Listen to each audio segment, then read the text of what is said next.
Are we live? Can you hear me? Are we live? Woo! Are you stoked? It's Friday, one of my favorite days of the week. They're all good, but Friday's my favorite. Friday, I'm in love.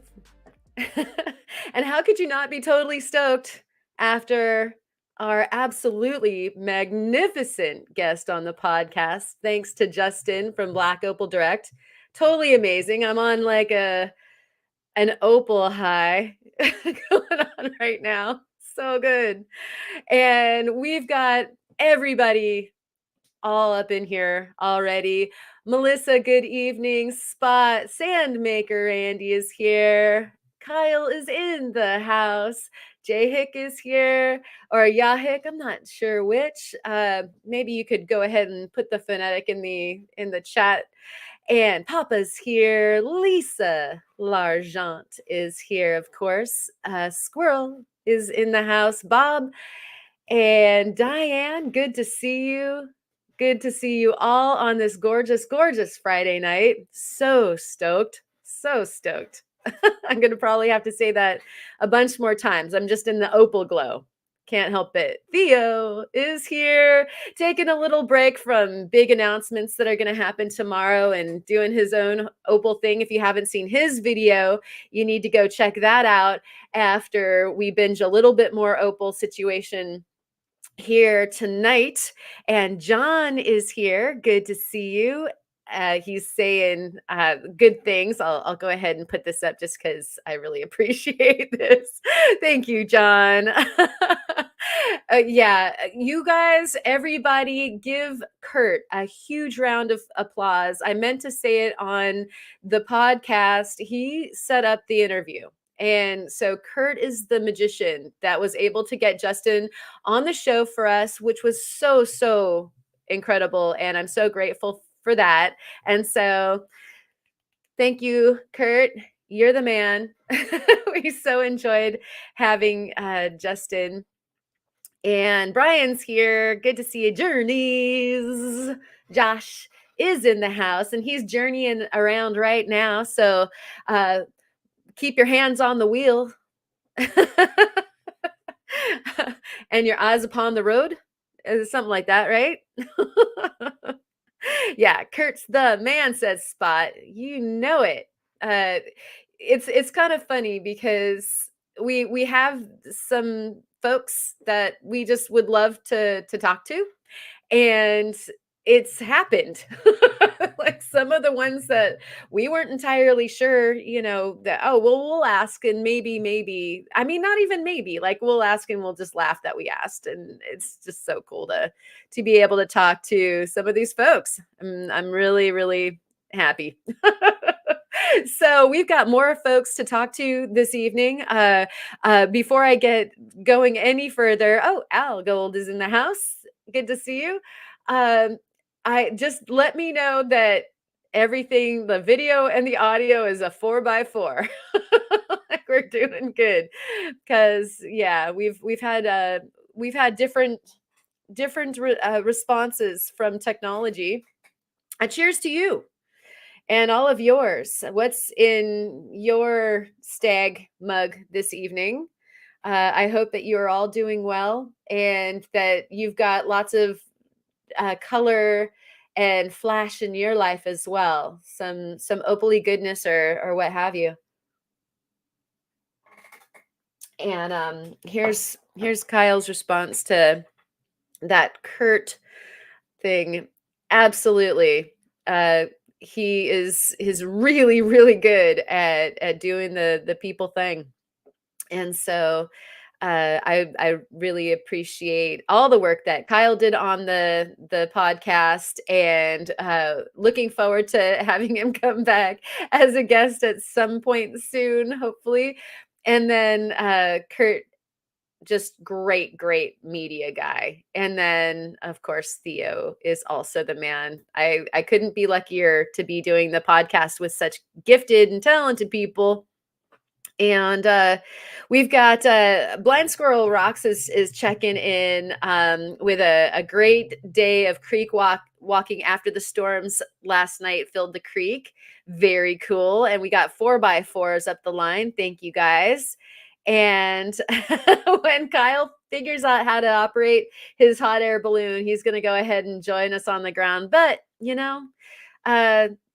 don't necessarily feel like you need to keep your feet on the ground when you're reaching for the stars. I know that you've got such awesome things going on right now to really, really appreciate all the lives that you've been bringing us. If you haven't had a chance to not only check out Kyle, who is the World of Rockhounds, his live streams on the weekends are sale oriented, but he's started doing the vertical format lives during the week, and they've been really, really cool. If you want to get another Opal fix, you can go back and watch his live that he did midweek last week. Or, I mean, I think we're still on this week, aren't we? It's only Friday. Okay, so this week he did Black Opals, and the day before that he did some fire obsidian, of course. And both episodes are fantastic. And you know what? It's interesting. You get used to the vertical format pretty quick.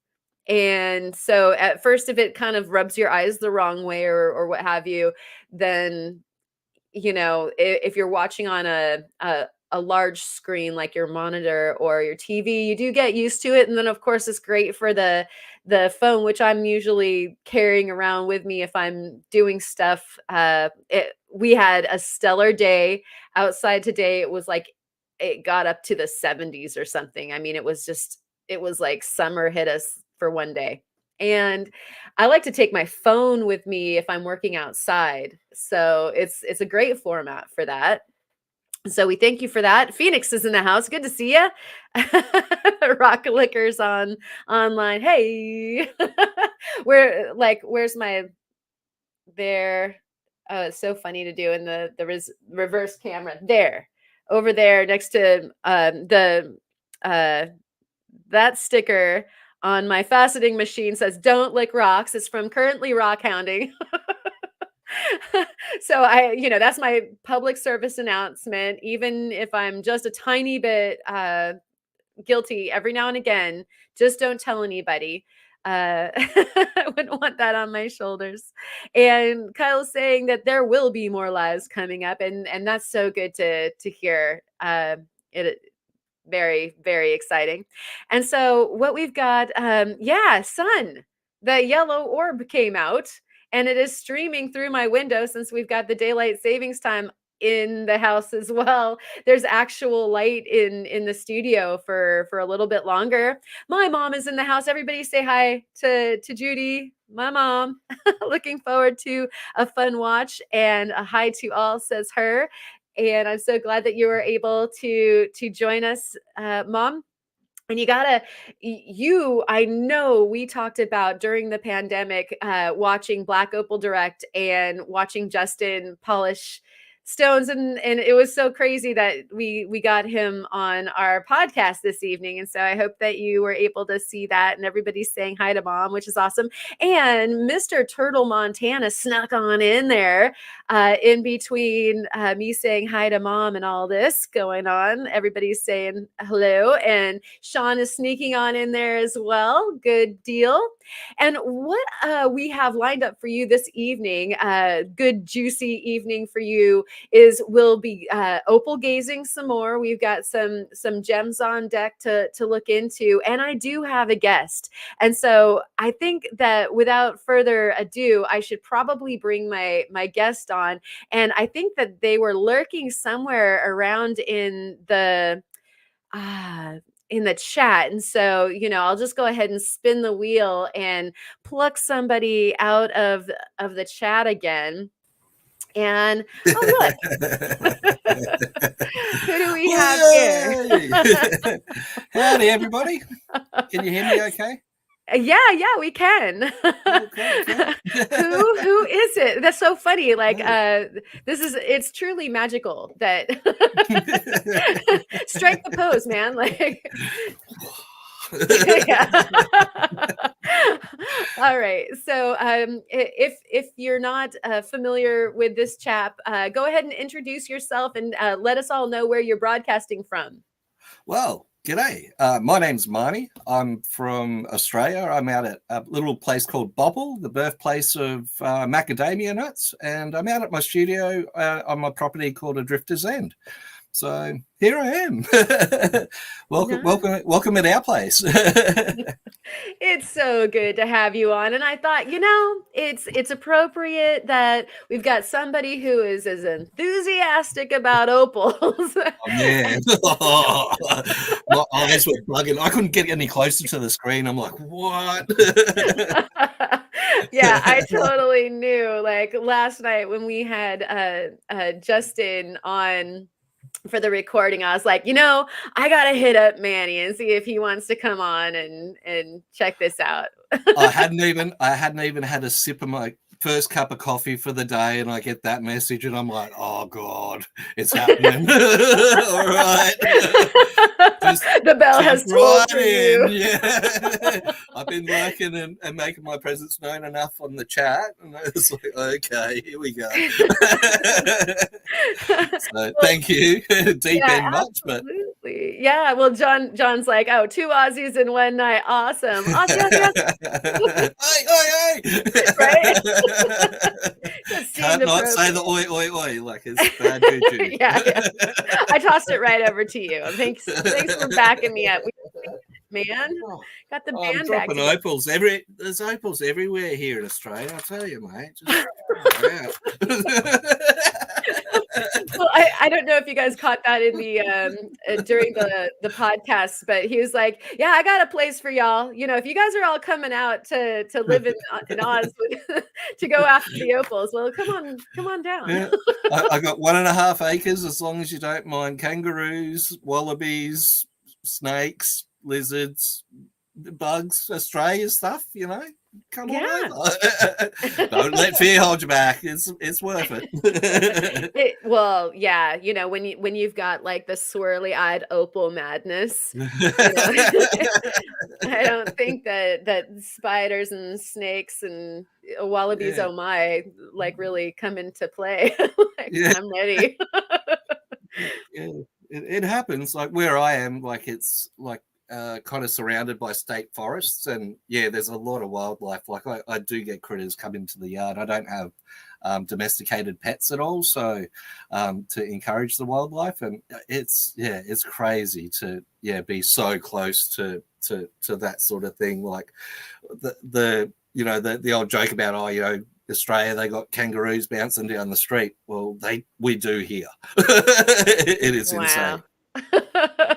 And then when I'm out bush as well too, it's something that I run into when I'm out looking for rocks as well too. Like you got to be a little bit aware of that sort of stuff too.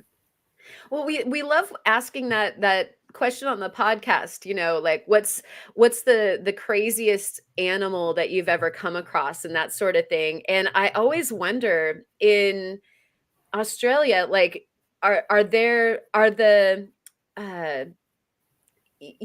are these animals aggressive? Like when you're out in the bush, like doing some fossicking, do you get approached?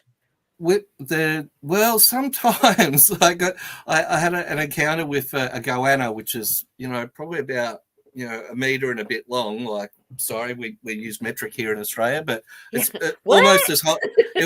Almost as high as I am tall. And it just came, like I was at a friend's place, it was just coming straight at me. And I'm like, we don't know each other that well, mate. Like, no. I kind of got out of its way and it wandered off and found a little spot to hang out and sunbathe. But sometimes you do get them like coming at you. Sometimes you don't. Most, like the thing that we need to be most aware of when we're out bush is the snakes. And especially like in the summertime, like it's something you need to be really aware of. I had a run in a couple of weekends ago with a baby brown snake, and it just looked at me like going, "What are you doing, you idiot? You're picking up my rocks, like." Kind of looked at me, and I looked at it, and it just kind of moved on.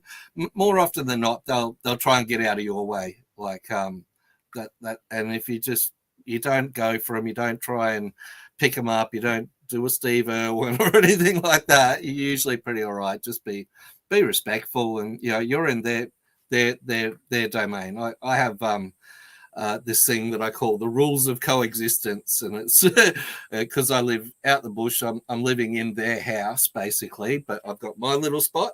They've got their little spot, and if they come into my spot, they can't be crawling all over me or jumping on me or getting into me food. So when they're outside, they can do what they want. That is fair enough, I think. Yeah. And I always feel the same way. Like whenever we go out in the water, surfing or whatever, we're in their house. And so people ask me like, oh, well, don't you worry about sharks or whatever? And well, they're there and we're in their house. So sharks are probably the least of your concern out here in Australia. There's things bigger than sharks out here.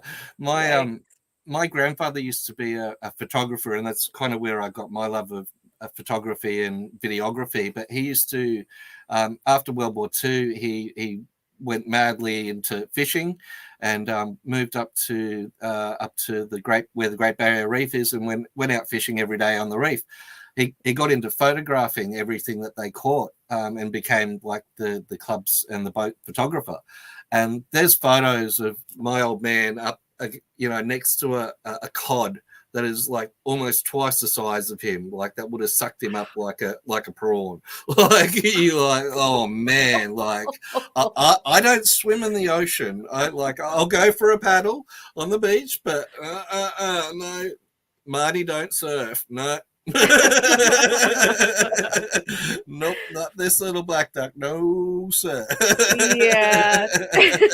Well, apparently we just don't taste good. That's what I keep on telling myself.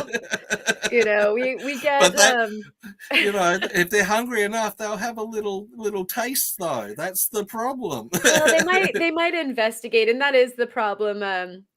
We like to do some of our water sport in our bay, and we get occasional orca pods that'll come in. They're transient pods. They're not ones that have a territory, and they come in for the sea lions, which are also fairly vicious and large. Yeah. I've seen some of the videos. And so I don't worry about it until I go in the drink, because the objective is to stay on the board, right? And so I think that would be a motivating factor, I need to stay on this board. Dry. I levitate out of the water pretty quick. I don't tarry long.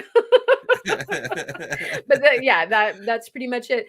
And so based on this thing with all of your wild animals, and I'm sure everybody's minds are racing as to who you meet on the path, what got you into the whole rock craziness anyway? Because I think we could all say that we have a problem, right? Yeah. Like as a teenager, I was a bit into the like esoteric hippie sort of stuff, and like I always had crystals, and I really loved amethyst. Amethyst was like one of my favorite crystals. To if I saw that anywhere, I'd just buy it. And so that was kind of the start of my kind of rock obsession. But it didn't get serious until I moved out here onto my block of land. It's a bit of a two-part story. The first part is one of my friends in North Queensland found a meteorite, and this is like an amazing find. He ended up selling it to our government for something like 30,000 Australian dollars. He kept some bits and pieces and he played around with it, and the whole story fascinated me. It was like, wow. And the fact that he made $30,000 off of a rock that he found on a block, like what the heck? So like I'd always been a bit of a treasure hunter, always kind of had my eyes peeled to the ground, but that kind of fueled the obsession a little bit. He went off to start an alternative energy company based off ideas he got whilst cleaning the meteorite, and is in the process of creating an electromagnetic perpetual power generator. And it all came from him playing with magnets and the meteorite bits and cleaning them in a bucket and swirling it around, and then bam, like go Ricky.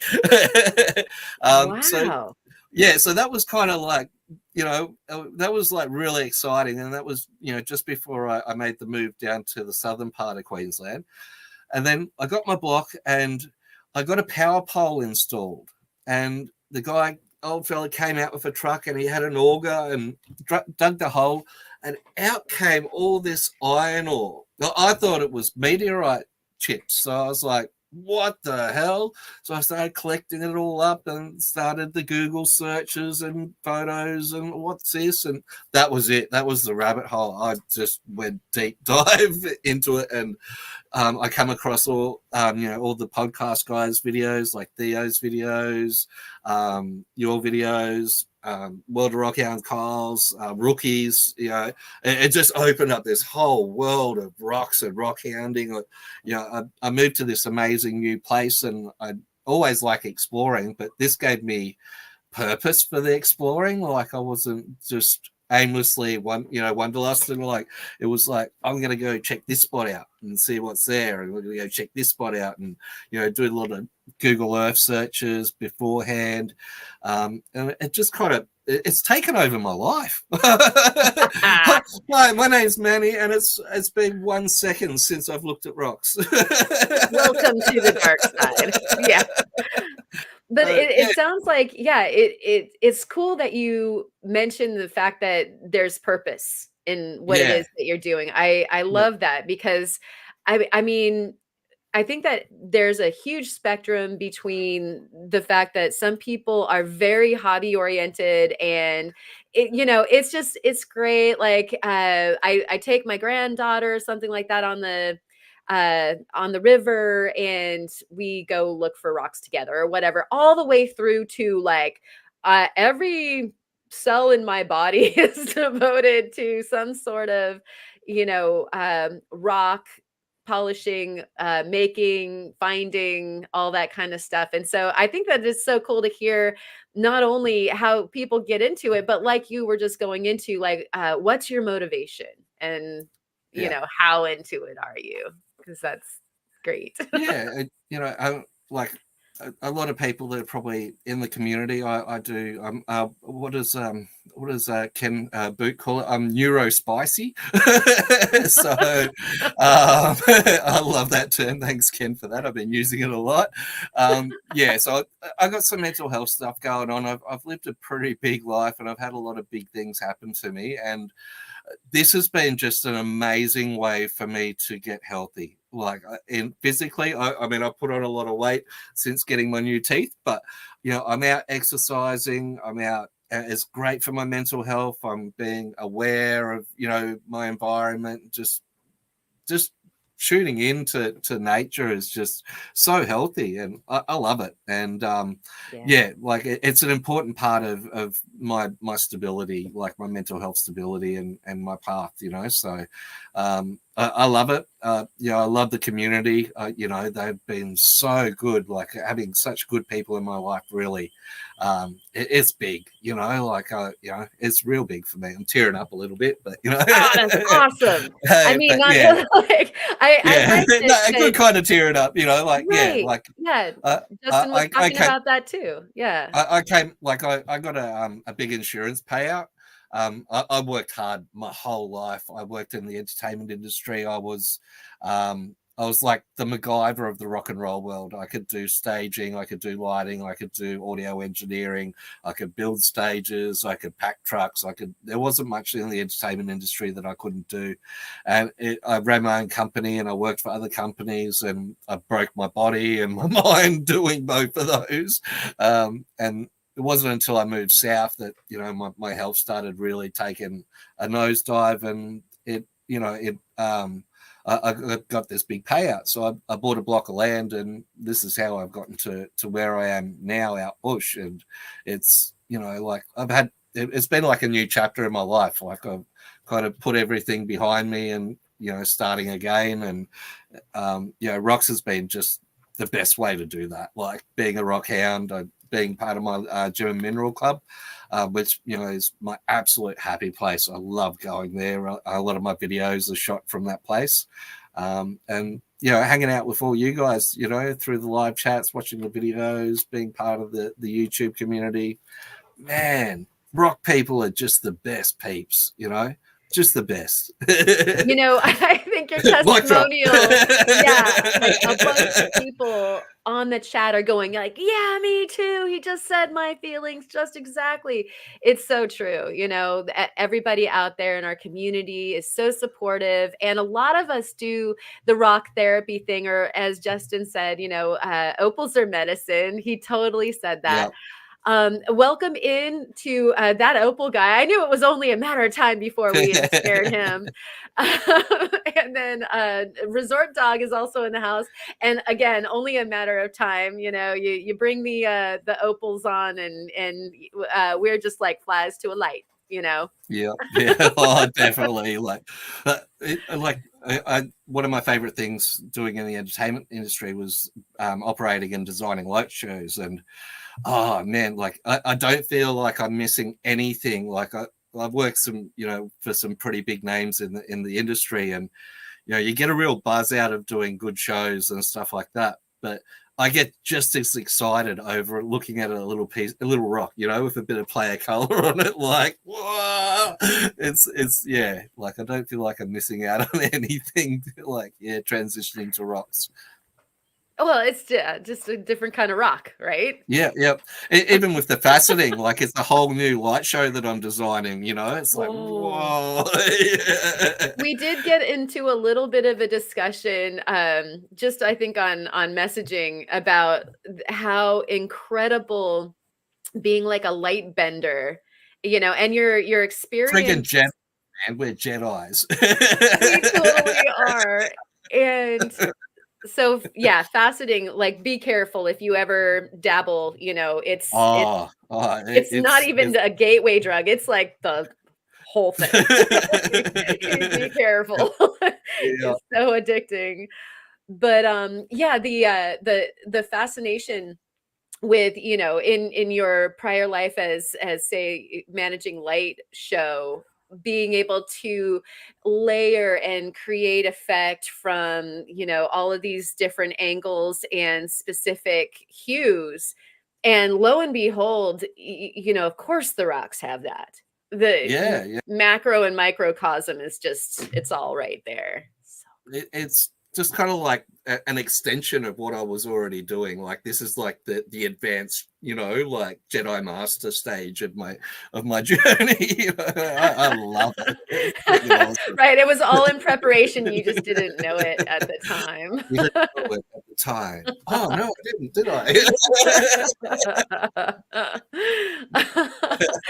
And here's Theo over here, super still tangenting on the animals. I saw the platypus thing. Yes, they do have spikes, and they're pretty nasty. And I live near Gympie, and the Gympie. I'm paranoid about finding that the hard way. So any big broadleaf, I stay well clear of that when I'm out bush. We got some weird and crazy things that'll mess you up out here. But when you kind of grow up knowing about all this stuff, you're kind of half aware. But yeah, still, I mean, you guys in the States, you guys still got things that scare the bejesus out of me.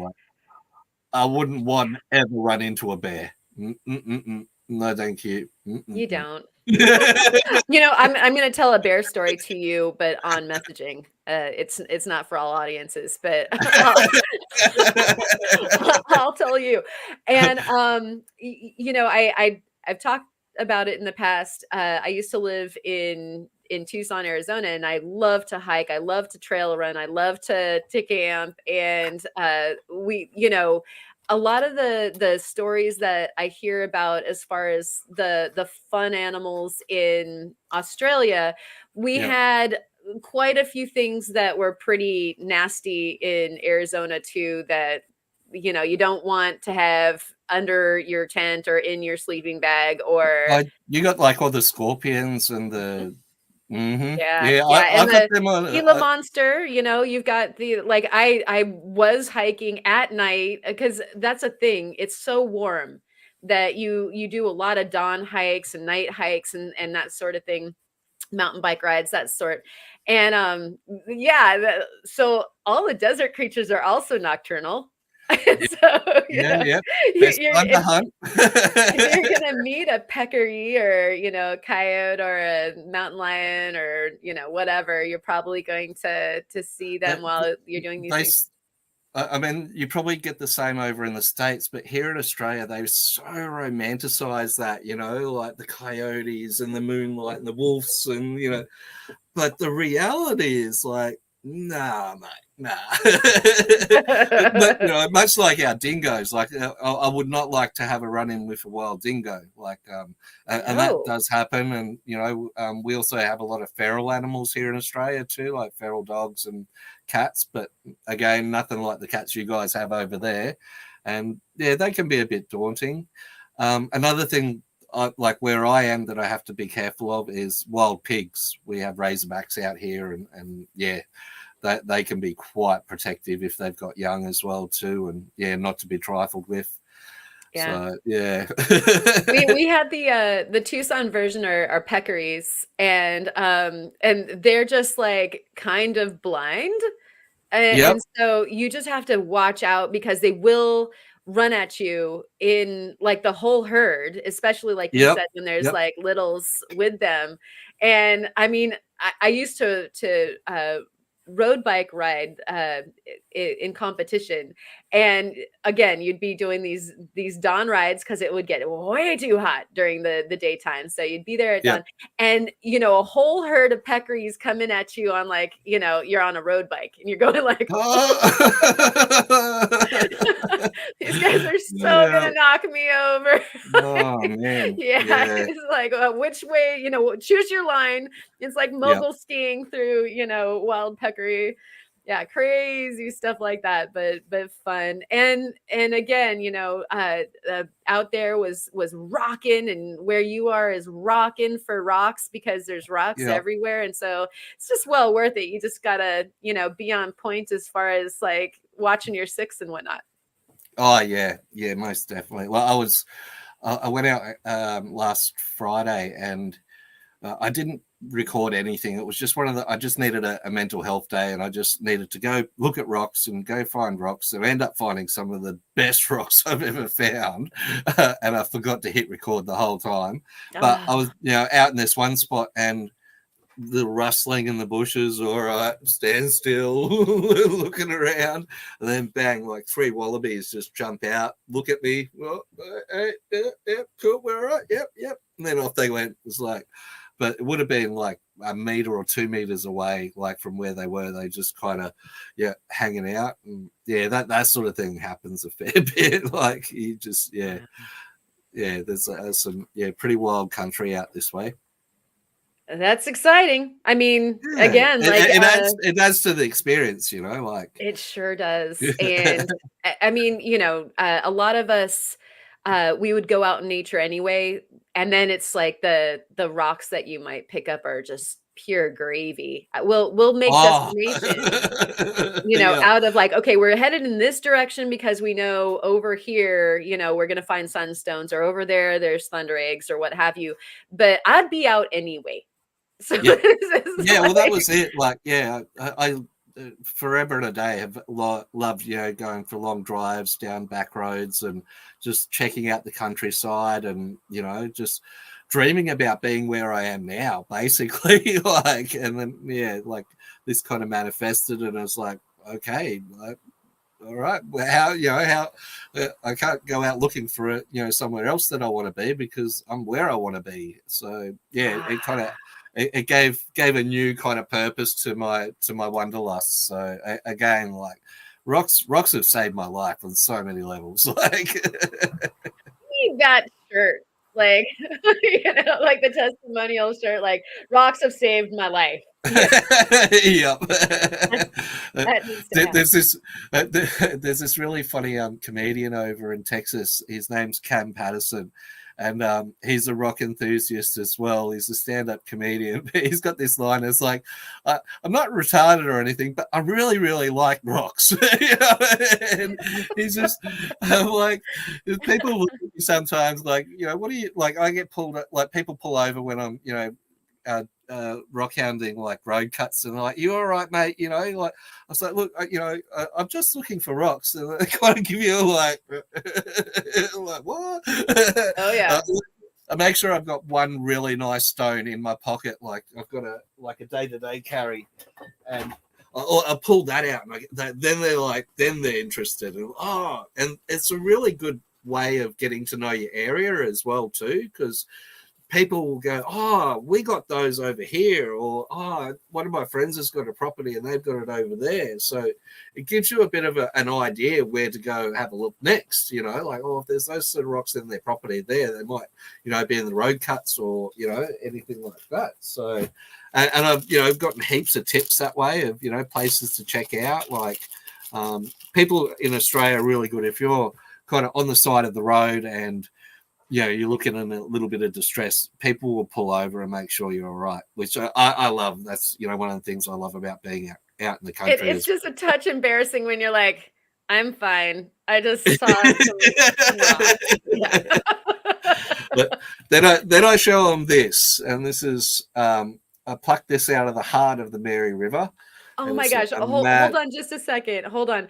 John, thank you so much. You're a legend. Awesome. Thank Good on you, John. Really, really appreciate that. And then I'm going to go ahead and do this so that we can see your rock. There we go.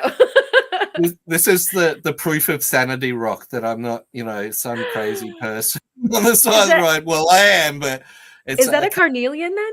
Yeah. Oh. And it's got like a bit of the conchoidal shape. I think it's like the inside of a geode.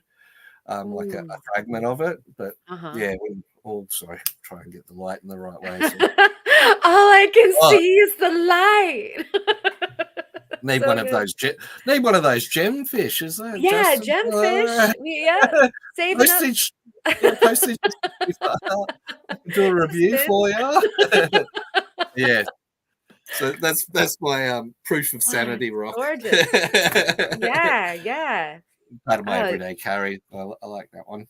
I always think it's good to have like a little just a little parcel of rocks, maybe varied, some rough, some tumbled, whatever. I always have giveaway rocks, Yeah.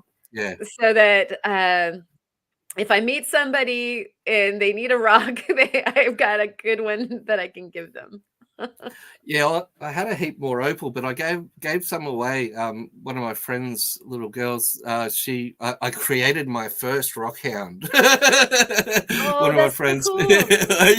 one of my friend's daughters, like she was really interested in the rocks that I carry around with me, and then so they end up moving back to New Zealand, so I gave her a whole heap of little pieces of opal because she really liked that. So yeah. So my collection isn't as bumper as I thought it was going to be, but I did kind of manage to collect a heap of opal to show for the opal enthusiasts and to keep the opal theme happening. Everybody settle in. We're going to see some opals. I might have to. I'm going real high tech. I've got a second camera set up, so hopefully I can work this out. Are we going to be able to do that? All right. I'm hoping so. So Kirk is in the house. Good to see you while we're working on that. And enthuse me. Opal guy. Hello. Nice. It's working. It's working. All right. So okay, we're gonna do the beta screen situation. Get rid of this. I even got 2 screens set up. Like, oh yeah, this gave me a mad excuse to do a tidy up. Those 2 tubs up there are full of stuff. I freed up some room on my other computer desk. Yeah, it looks great. I love, like I said before, like for our studio tour show and tell that we did for the podcast, I love seeing other people's spaces. So it's super cool to have an eyeball into your space. Yeah, it's like I'm not sure what it'd be in feet, but I'm in a 6 meter by 3 meter studio building, and like I pretty much everything in there. I've got a little bunk bed at the back, and I've got a little kitchenette at the front, and the main part of the there's probably about 3 meters by 3 meters is my inside studio space. But in saying that, I've got 1.5 acres outside. So like I bought a small space to try and encourage myself to be outside more. Oh, that's cool. Yeah. And especially when that can happen. I love like workspaces outside are my favorite thing. Although, Yeah. we also have monsoon like rain for so much of the year. Yeah, I'm hearing you there. Like Australia, like we've been going through some crazy weather the last couple of years, and yeah, that monsoonal stuff. I was in a cyclone up in North Queensland, Cyclone Yasi, and wow, that is one heck of an experience. Like, yeah, being So humbling. oh yeah, like Mother Nature, you rule, you got it. Yeah. You're the boss. Yep. Yep. Please don't smite me. Please don't smite me. Right. Cool. And so what have we got here? What are we looking at? Okay, so I'll ease you into the opalicious goodness. This is some common opal or dendritic opal that I recently purchased from my good friend Paul. Should go check his channel out. If he's in a part of Australia called Western Australia, and they have some of the most amazing rocks out there. It's on my bucket list of places to go picking. This is the fella I get my mookaite from, and also, yeah, like I said, the dendritic opal. So we've got some really nice kind of lemony colored stuff here. Yeah. And a little bit closer, like this is kind of like a yellowy green. Again, some big chunks that he's pulling out from over there. I've got some. So I think we're mostly focused, out farther, and so you might, there you go. Your camera takes a second to focus, and so if you do bring it up close, maybe just like give it a chance, because I saw like some delicious blurry goodness on that one. Bring it back. Okay. Yeah, it's the first time I've used this, so this cam, I've had it sitting around for years, and I'm like, okay. That whole game, cleaning my eyeballs just in case it's like that whole focus game. I think the first 3 videos I made, I spent 90% of my footage going focus, trying to get the camera to behave. I think I got that off of Theo. Did I say hello to Rocky? Good to see you, and also New Zealand Rocks Down Under. Good to see you too. Sure, bro. Sure. Yeah. All right, back to the opals. Back to the opals. Yeah, I got some slabs cut up of some of the dendritic stuff. It's really nice. That yellow is just outrageous. It's insane. Hey, like, oh my gosh. Like that's one of the things that draws me to rocks. Like, anything with like vibrant colors, mad patterns, play of light. I think it all comes back from my lighting days. I like the flashy, bright, vibrant stuff. Like. Oh yeah. Yeah. And then if you say opal and dendrite in the same mouthful, my knees start to go weak, actually. Like, and it's such nice material. Like I've got some cabs here. Such nice material to work as well, too. Like it takes a really nice polish. It's soft. You can get scratches out really easily. Like, that going is one thing about opal. Is that it is like compliant. It's like butter. Oh, yeah. Cheers, Rufo. Thanks for dropping in. Have a great evening. Hey, Chris. Hey, everyone. So anyways, I'm sorry I cut you off. Please talk about your luscious opal and how easy it is to work with. Yeah, no, exactly what you're saying. Like butter. Like it's just, like doesn't take much to cut it. Doesn't take much to shape it. And yeah, it's like if you look at this piece, it's already half polished, like naturally, like this, speechless. So yeah, that's a big heap of dendritic opal and a bit of moss opal. This is really yummy piece of Ooh. moss. Yeah, yeah. And I like after Oh. watching those what was it, the Outlaw guys, Outlaw Rocks with the fire opal the other day, Yeah, other yeah, week. yeah. Oh my god! I looked at this piece and I'm like, I'm gonna have to find a piece of this to facet. There has to Yes, be a sir. facetable. So, Yeah. Boot is saying, pink opal is as soft as cream cheese. I love that. Oh, yep. And perhaps tasty. And then Phoenix has a great comment here. That's a carver. Nice. Yes. Yeah, yeah. Carving opal. I've been Mm. holding off on this one. I'm like, oh, like it's just too nice to cut into slabs. Yeah. I rarely say that. I rarely say that. I'm the biggest fan of cutting. I egg everyone on at my gem club to cut. Like so, this one I put back and I've kind of buried it in a heap of other rocks, so I'm not constantly looking at it. But yeah, I pulled this one out today, and again I was reminded of the Outlaw Rocks and how delicious. How even just the common opal, like you can't. I don't think you can say you can be a true fan of opal unless you like all of it. Well, there's something about the fire opal or the clear Oh opal man. that your moss opal is, that because it's still a mineraloid, it light bends. And so Yeah. even if it doesn't have flash, I could not believe when I faceted the fire opal from Outlaw Rocks how much like incredible light play was going on inside because of the facets. Oh And yeah. it wasn't Yeah. the kind of light play that I get out of the sunstones or any of the other stones that I facet, although those are neat because of the clarity and because of what the facets do with that.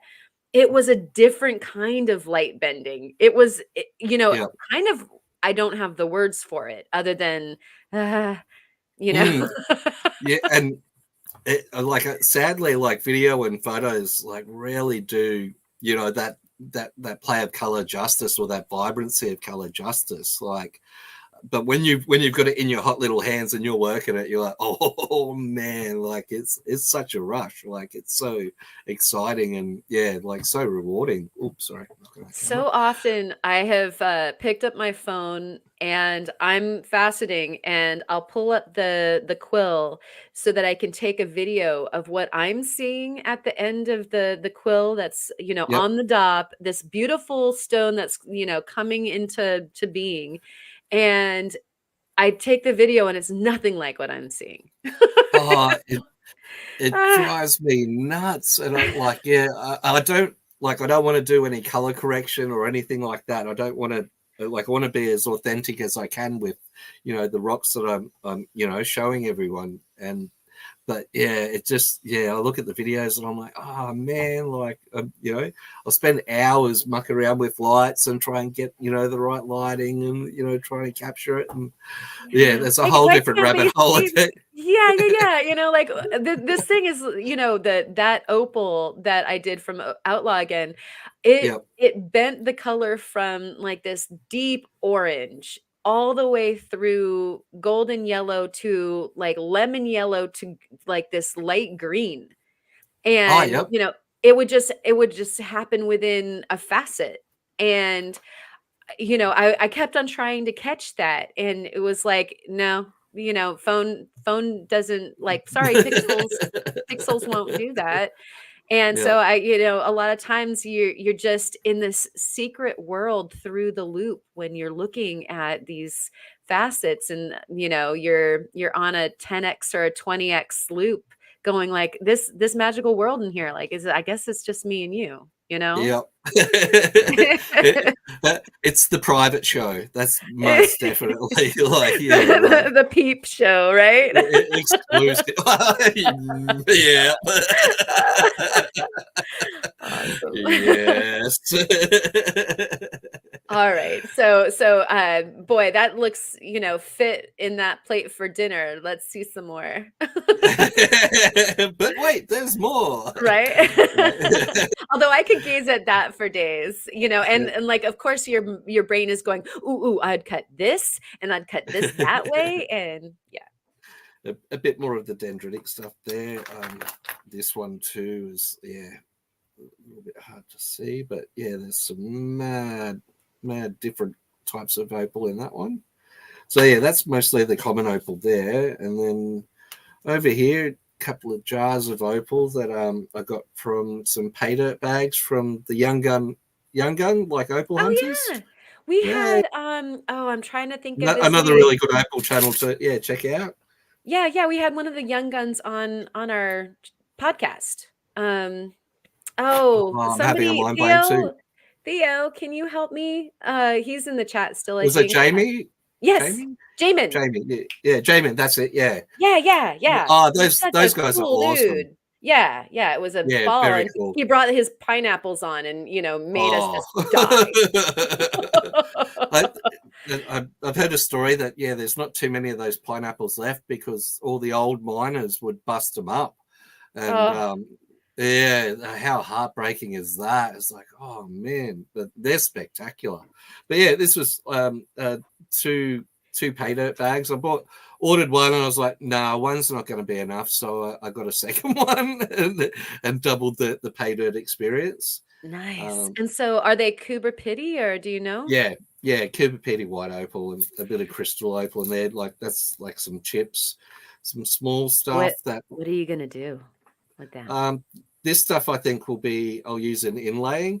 I've been because I hang out with facetors at the club, I get a lot of their too small stuff.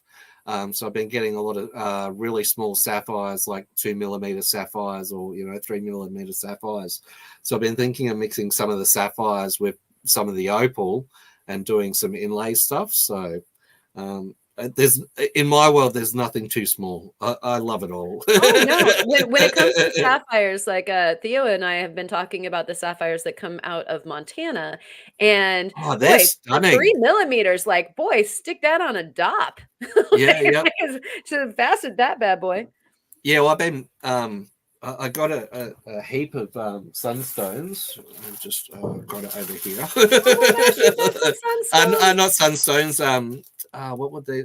This is labradorite, but I'm likening it to the sunstones. They are. They're kissing cousins. It's all Yeah. feldspar. Yeah. And like these, like again, this is too small for for old matey to facet. But I had a bit of a play around and Do it. yeah, And throwing down the gauntlet, Manny. Yeah. Well, I've got a whole bag of it, and I'm not going to let it go to waste. So I want to see some facets. I've got some. I've also inherited some old faceting machines, which I don't know if you can see on that wooden crate. That's a mound of masts. Oh, a mound of masts. Oh Yeah. my goodness. Yeah, That so I've is just so cool. I've been cleaning them up, and I've got the bodies for them in my shed as well too. I've got like a big tin shed out there, so I've been slowly working on that. The deal was to get my president at the Gem Club, get him a faceting machine, and whatever's left over, I can make a faceting machine for myself. So that's kind of one of my projects on the go at the moment. That's fantastic. So a quick question about that. So you've got the masts. Would Yep. you build yourself the flat lap to go No, with I've got it the flat laps. I've got the Okay. flat laps. I have to work out the motor side of things. That's where I've kind of it's taken a little while, but I've worked out that if you get a electric scooter motor, hot tip for anyone making faceting machines or doing their own electric scooter motors, they're friggin' unreal. All you need is a 12-volt adapter and a little power switch to regulate the voltage, and you're off and racing. So, but yeah, electric scooters, like the motors are like they'd be about $30 US, and yeah, they've got more than enough power to make any lapidary machine that you want.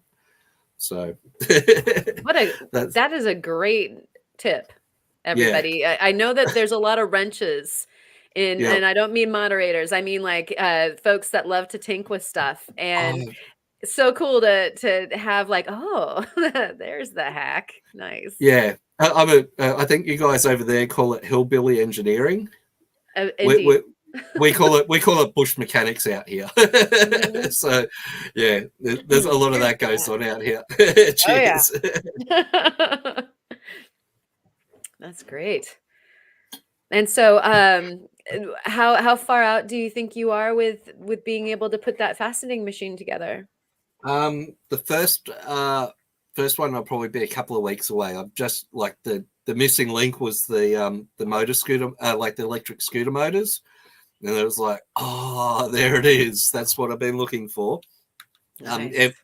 People have told me, oh, using sewing machine motors or treadmill motors, or I was gonna yeah, say the sewing machine motor. Yeah. yeah, little bit tricky to set up. The 12-volt ones are a lot cheaper, like absolutely, yeah, heaps cheaper, and just as much power that you need for the faceting equipment. So I was really happy discovering that one.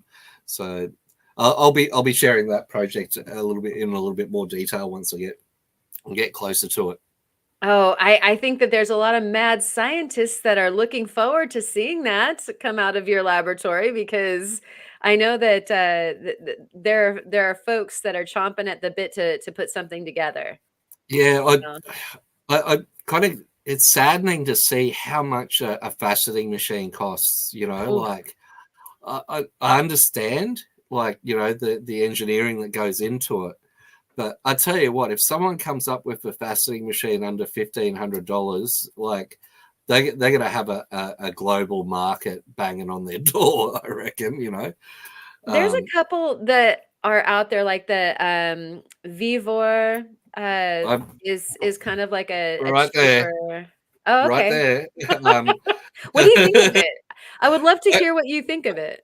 okay, I've put it through the ringer. I haven't been able to facet with it. You Mm. get the mast and you just throw it away. Well, the one I got, you have to throw Ooh. it.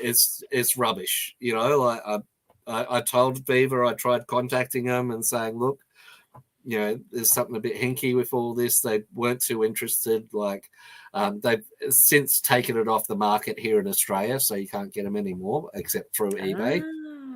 Oh. Um, but I've been using it as a flat lap, and as a flat lap, has been a workhorse.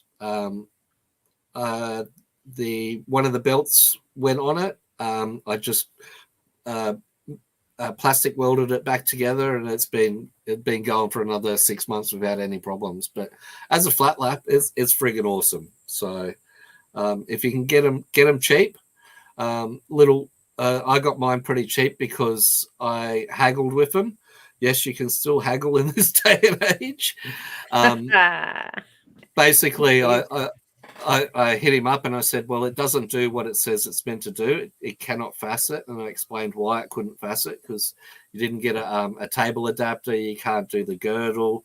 You can't lock the Mm. angles in on some of the masts. And I got a 40% discount. So I got it for quite a relatively cheap price. So, That's like almost wholesale. So, I yeah. mean, that's not bad. And I have heard that the motor and the lap part of it is solid. It's just Yeah. that like trying to pull the the faceting, side of Yeah. it Well, in uh, just doesn't. I was really disappointed because the mast, I got the digital angle reader, and I thought, yeah, that's going to be awesome. That'll make it a little bit more precise. But in getting the digital angle meter, you didn't get the normal protractor. And without the normal protractor, you can't lock the angle down. Ah, right. Yeah, it's like a Yeah. catch 22. That you would have thought that maybe they would have thought of. Yeah. In Australia, we call that rare sense. You can't call it common anymore. Not everyone's got it. But Oh, anyways, yeah. Resort Dog was just talking about getting a Nordic track just for the motor. Yeah. Like you see those things go up on, Oh, yep. eBay or Craigslist or whatever, like Facebook trade. And yeah. Like swoop. Yeah, Yep. good one. What you gonna make, Resort Dog? And so, yeah, well, I'm looking forward. John asked, for you to make a Yep. video if you're going to do the scooter motor thing, and then definitely looking forward to seeing what you do as far as the faceting goes. I'm personally.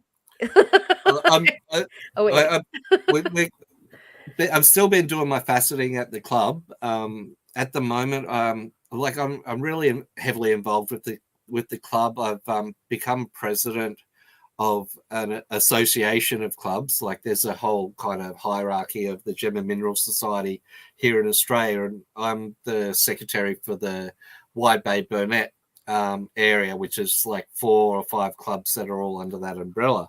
So I've really kind of thrown myself like into the world of rock hounding and lapidary, and at the moment we've got a lot of shows coming up.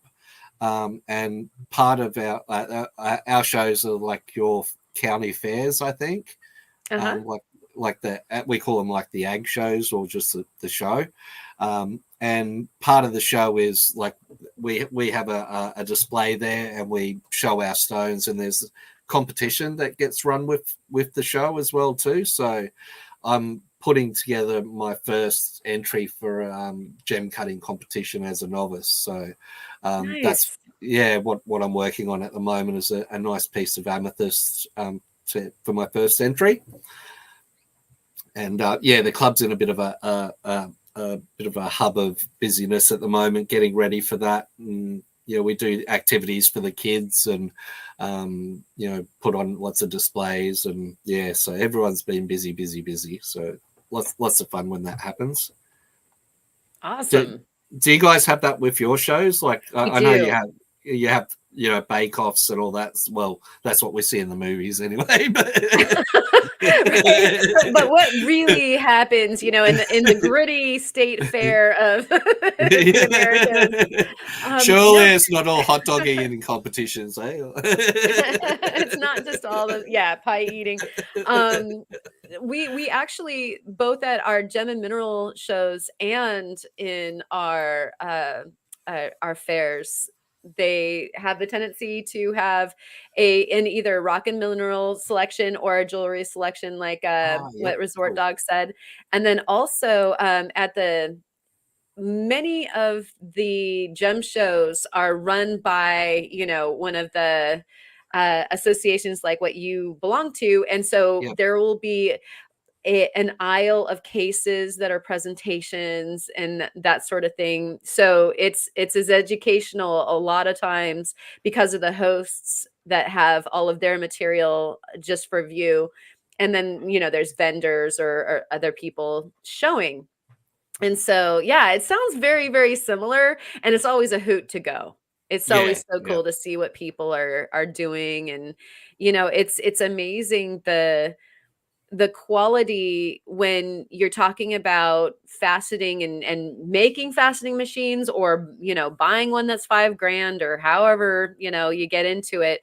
But I'm always amazed to see what folks are doing just at home. You're just like, wow, that could just be as quickly in a Tiffany's ring as it is sitting there in your hand. Just yeah. gorgeous, gorgeous work. And so I love that that's accessible for all of us, who are anywhere from hobby to pro as far as faceting goes. You just get your design and you make your cuts. Well, yeah. In my deep dive of learning about faceting, like and faceting machines, Justin Prim, oh my god, like his channel Right. is just such a wealth of knowledge. That like I used to be one of those medieval reenactor guys, so and so that the whole historical like deep dive that he's done on the art is just amazing. And you think about the beautiful pieces of jewelry that were made 200 years ago, like before the advent of electric motors and all that sort of thing. It's like, man, like, oh, I'd love to have one of those old time jam pack machines, like with a Oh hand crank yeah. wheel by candlelight, like, oh, that would be so cool. Yeah, he had I don't know if you saw the shirt that he made for Trust your lapidary. Lapidary, yeah. Yeah, I had to get one. Oh, yeah, yeah. Like, I've because got a whole wish list of things I want from his website. yeah, right? Yeah. Yeah, I guess he had some at Tucson, and he wanted to off them before he left the country, and so I was like, "Swoop." I'll take one for sure. Um, yeah, he was another guest that we had on the podcast that just super blew my mind, and I had just gotten into faceting. Like I can't remember like how many stones I had made, but it took a while for me to get my fastening machine going. Like as your pile of mass attests to, like Yep. it's not always easy. There's No, calibrations no. and things that have to happen. And yeah, just one slight knob that's like not quite the right way, and that's it. It'll throw the whole kettle of fish like way out. Yes. Yeah. So you got more for us. What have we got here? This is, you know how you get one of those rocks and you just like, you have to stop. Like you get to a point with it and you're like, oh man, like I don't want to wreck it, but there's something, I need to take it that Ooh. next step. But yeah, I don't know if Uh-huh. it's a bit hard to Yeah, I see. just Trying to get caught the light. a stack of color there as you turned Yeah, it. there it is. There it is. Yeah. And this is like a whole seam like piece of really brilliant color. There's not much of the ironstone left. You And just I'm threw like, down the power chord on my opal appreciation because Boulder is my favorite, period. yeah, I mean, I'm really close. Well, not really close, but I'm closer to the Boulder Opal fields than I am like the gem fields down in Lightning Ridge and that. So we get a lot of Boulder Opal come through the club, and like one of the young members, Sam, he got given like boulders of Boulder Opal. Like we had, yeah, we like had to pull out the big saw, and oh man, what a mess did that make! Like, but yeah, like yeah, right. These are outside activities, big time. yeah, we all came to the conclusion at the club that Boulder Opal wasn't for saws that had reservoirs for holding the Yeah. liquid.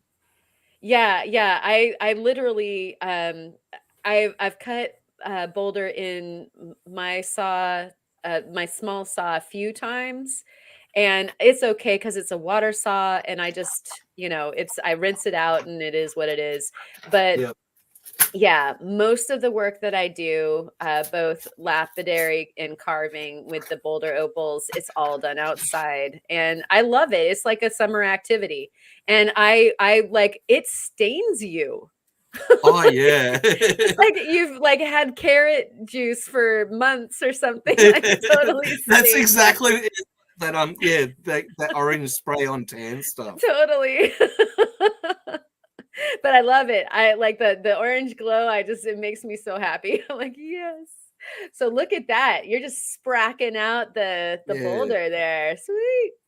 If you need a little bit more work to finish off, and I've learned a lot more about polishing since I've started these. So I think sometimes you need to just get to a point, and with some rocks, and if you can't get it over the finish line, just walk away. Come back and have another go once like your skills have leveled up a bit. It is that is so relevant. I mean, you need to make the audio book version of that so that some of us can just replay that over and over and over again in our heads, like, so we know it's Yeah. okay, because sometimes like they can't be muscled through, No, you no. know. Yeah. That competition piece of amethyst I'm working on, I tried bending it to my will Mm. I'm cutting a new diagram, so it's something a little like it's a variation on the round brilliant, but I just kept fighting with this rock, and I just it wouldn't work. And then the guy that's mentoring me, Barry, said, just start again, mate. I'm like, oh, really? He's like, can I do that? He's like, yep. So penalty restart. Penalty restart. Yeah. Oh and man. and then I started following the cutting instructions to the letter, and it started working. I'm like, oh, all Yeah. right. Here's another one of those learning opportunities. Thank you, universe. Well, it's interesting with faceting how, yeah, if you're on a diagram, then it's not quite like following a recipe where like you're like, oh, it's a pinch of salt or a little bit more, or like, oh, a dash of vanilla or whatever. Yep. No. And funny enough, that was one of my first trades, was working as a chef, and I do kind of like the freestyle method, So yeah, not with faceting. Unless you're just doing a freestyle facet, like there's no bust and loose of the cutting diagrams, I don't reckon, or not at my novice stage. Well, and what's super fun and cool about that is that, especially if you've got your own machine and you can play at home or, in your studio, wherever that might be, that like go ahead and do a couple free forms alongside the, diagrams. I just did a port round and it's got something like 144 facets or something. And I'm like, oh, it's so overwhelming, but it was so pretty when I was done. Actually, I've got some pictures of that I can show later, but, I also have a couple of free form faceted stones that I like to put on and play with in between, like when like the dop. I use epoxy, and so I have to wait for the dops to dry and cure in between the top and the bottom and that sort of thing. And it's so much fun to play with a free form. And like, oh, like I'll work up these different angles, and then like, I don't really like that, and then rub it and like do it again, and so do it. Like, Yeah. and then you can get that out of your system. You can make your weird flambe crazy baked Alaska thing, and then like, then go and do something like that's super precise, like what you're holding up there. What is that? This is actually nowhere near precise. I'll send some photos through Discord, but this was me having a play around with some of that labradorite. I used the mast of the Viva machine with a old Gem Master mast head, and it was kind of wobbling all over the place, but it was just kind of fun to have a play with a really small stone and see what I could get out of it. It's that labradorite is really interesting to play with. It's got two axes of color, so I'm like, wow, Yeah. okay, that's real neat. So It's really, really fun stuff, and at the same time, because it's got the cleavage planes, you have to yeah. watch out for, it gets super flaky on maybe a couple of Oh, the facets that that you have was to fight. that one you saw there was attempt number 3, and I had some faces just shear right off, and I'm like, I've been doing one side, and then I just turn it a little bit, and they're like, shook. Oh no! Yeah. You hear that Yeah. the little tinkle on the cutting on the disc, and you're like, what is that sound? Oh, that's a little piece of it that's floated off free. Oh, yeah. We were just talking about that too, Theo and I, about how we can't listen to music while we are faceting because Yep. the audio is so important. You get so much information about what's going on, whether you're on the face right or if you're off the face, or you know what I mean? Like if you need to cheat Oh a little yeah. bit, or all of that. Like I realized I used to listen to Justin whenever I would work, like on Black Opal Direct. Like I would just like, he would work and I would work, and it was great. When I started faceting, I couldn't listen Oh, because because the sound of his wheels over the top of yours. yep, I was like, oh no.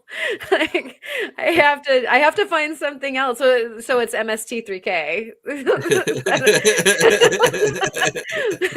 Because you know all the risks by heart. And so it's like One of the things I had to do at my gem club was apologize, and it was like there'd be like before I got into faceting, all the faceters would be there, and I'd be in with my river rocks, cutting them up on the big saw and grinding and doing this and doing that, like just being like going going like berserk in like this wonderful like workshop, and yeah, they'd be there like ears right up to the wheel trying to hear what they're doing. Totally. Yeah. Once No I music, no nothing. Yeah, so once I started faceting and some of the other younger, club members came in and were, cutting all their river rocks, I'm like, I understand now. So, Yeah. yeah. So, New Zealand Rocks Down Under has a question. How do you Yeah. polish the matrix opal? Do you have an angle at that? Have you done much? I've got a little bit here. It is a little bit difficult. Here's one I've attempted to polish up. Cerium oxide or aluminium oxide for the final polish is what I've been told is the best way to go. Yeah, it is a little bit tricky, and it's all about the way it's been treated as well too, which that's like the stabilization is a whole another level of complexity to that material. I've heard slow, like slow and cool, which is actually kind of what you do with any opal, but like it's really Pretty much, important with that. yeah, pretty much, yeah. Well, all opal, yeah, you can't heat it up too much. I got educated in the Discord group last weekend, and I was unaware about Ethiopian opal, and I got a bit of an education through the people in the Discord group. Thank you to Lakers. Yeah. I got turned around and steered the wrong way in a couple of videos, and then as a result, that was my source of information, and it was wrong. And I was led to believe that Ethiopian opal you had to keep in water, otherwise it crazed, and not much really you can do with it. This is true for Australia, but over in the States, not as much. But in that education opportunity, I did a deep dive into opals again, and heat. Yeah, no matter what opal it is, heat is no good for it. So Right. yeah, low and slow, nice and cool. Yeah. And I guess with that, even just some things like soft and some things like a hard polish, and Oh especially yeah, yeah. So you find out whether that craves leather, or if it's going to be felt, or with your cerium. And so I think that that's really kind of important too. Like, what are you polishing yeah, it with? Yeah. yeah, yeah. There's the world of polishing, like that's a whole rabbit hole in itself. Like so you could do a deep dive on every material. Like there's probably about 2 or 3 different ways that you can do each different kind of material. And yeah, it's just amazing. Like everyone's kind of experimented around, like and shared the information of what works, what doesn't work. That's one of Yeah. the really really good things I like about the lapidary community is the wealth of knowledge that everyone shares is unreal. Oh, yeah. So you don't have to reinvent the wheel. And Resort Yeah. Dog has a great question here. Retreat them before final sanding and polish as well. And I know where you're getting at, because the treatment doesn't necessarily go in very far. So what's your experience with that, Manny? From what I understand, the best way to get the treatment all the way in is using pressurization. So yeah, I haven't done it myself. I only ever kind of buy the treated opal. I've got I think this is a piece of what it looks like untreated. So have you run into any issues when you are polishing or cutting that, say the piece that is treated that you just put down? Do you find that if you try to cut it too much, that you get back to what looks like the untreated? Um, No, and that's where I think the pressurization comes into effect. If it's been put, like, I think some people put them in a pressure cooker, and and get the sugar. I believe it's the sugar syrup sort of that they Yeah. infuse into it, but that gets right into the pores because it's like really sandy otherwise, and that's one of the hard things about polishing it is the sandy aspect of it. It pits, which is is a hard thing to deal with sometimes. The Great pitting. question. Yeah. Yeah, Yeah. awesome question. But yeah, I haven't heard of people retreating it. There's Opal Mills on YouTube. He does a lot of mining in Andamuka and has a lot of the Andamuka matrix, and he's probably my go-to person for information about that material and how to look after it. And 53 Frogs. Oh, yes. Riley Gunn. He lives just up the road from me. I'd love to go and have a play in his little workshop. Oh, that's so cool that you're close. Yeah, he's another Yeah. person that I'd love to have come on the podcast. Oh, he is an Yeah. absolute wealth of knowledge. Like, Right. if you want to learn about the business of making money on Opal, he's got some really, really good videos on, working out how to cut, like how to, get the real thin seam stuff like this, and how you can make money off of, a piece that no one else wants. I'll get a bit of water on that. And it's all about knowing your equipment and knowing how far each stage cuts. Trying to get this one to light up for you. There's a little bit of green seam. Yeah, probably a little bit farther away. Like that seems to be where it wants to focus is out there. So used to using my phone. This is like a webcam. Right. Yeah, that's better. We're seeing the color bar there a bit. Oh, you can see it. Yeah. Yeah, like light oceany blue-ish green. Yeah. So like this is a bit that was pretty much thrown away because it was too hard to work. But you watch some of his videos and he'll tell you you first you get down to close to the color bar, and then it's a bit like doing your meat point faceting, like knowing how far each stage goes, like, and how much it'll take down. And then a wing and a prayer on the final polish stage, you're there, Yeah, without going too far. I've gone too far. Yeah, a penalty restart. Like, I think that working with some gamble is such a cool thing because it teaches you, because it's gamble, you're not losing your shirt if you ruin a piece, but then it's got potential. And so maybe because it's a thin color bar, like it's a wavy one that isn't going to cut a stone that is uniform, and so therefore if you're the jeweler, no problem, but wouldn't be a resellable stone to somebody else type thing. Such good discipline to do the thing that you just said, plan from when you're starting at 180 or 260 or whatever grit you start at. Like, how am I going to plan it so that I land and don't crash? It's really hard to see on this one, but the color bar is like probably a millimeter if I'm lucky. It goes all the way through, but it's only a millimeter there. And once the smoke's out of the can, you can't put it back in. Oh, that is so true. And that is such a sinking feeling when you get to the other side and you're like, wow, it just went away. This one here, the one that I've kind of paused on, this was like probably about that.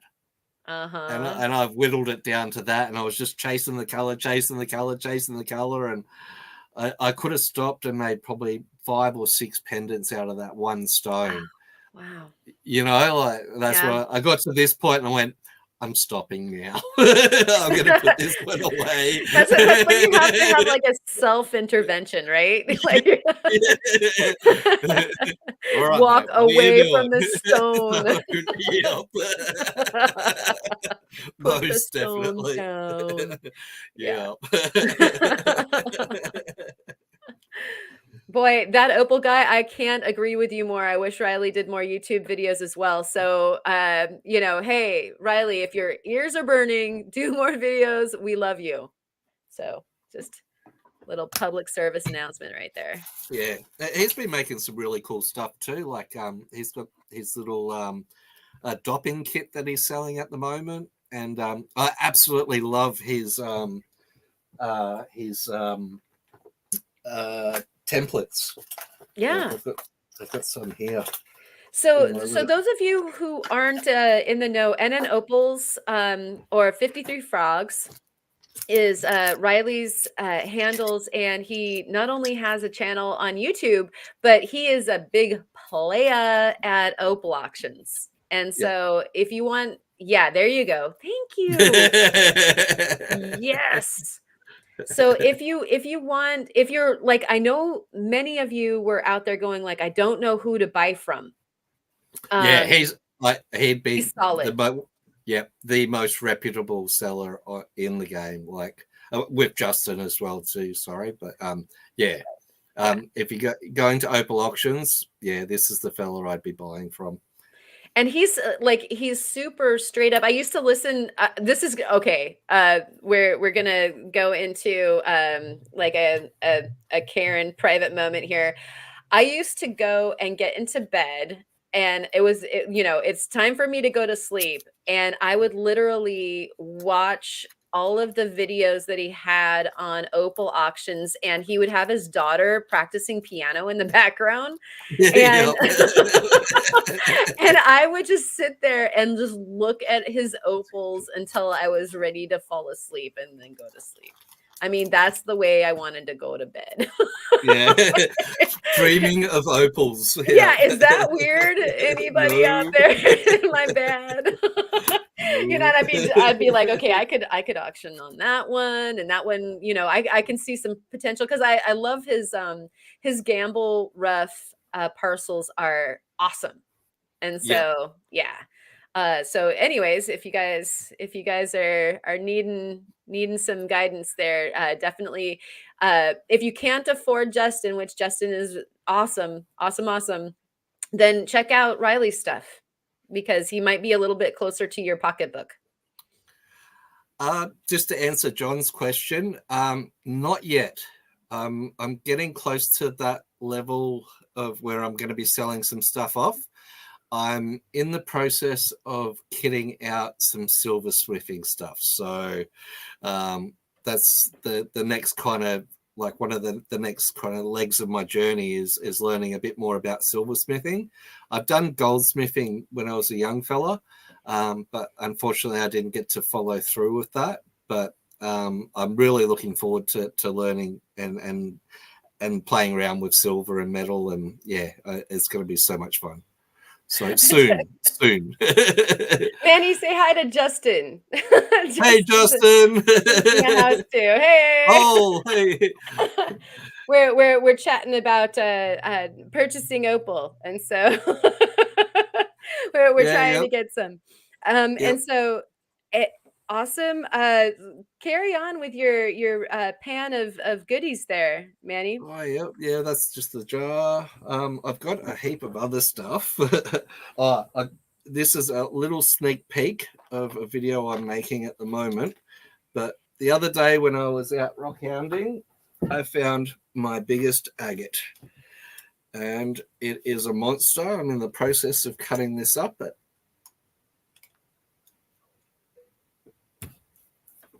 Oh my gosh. It is an absolute monster. I like how it's crushing your keyboard in the background. Like, if you need a little bit of size,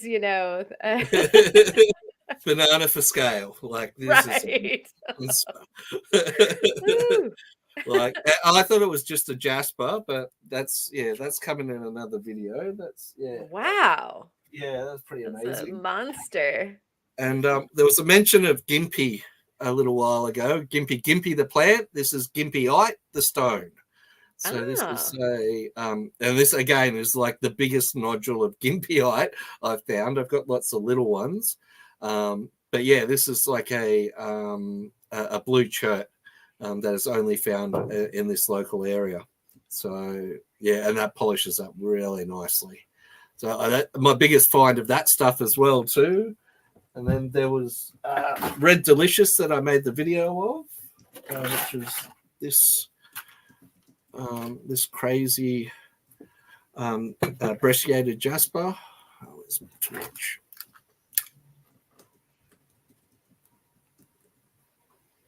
Oh yeah. I'm not sure if you. Oh, what's that other piece there?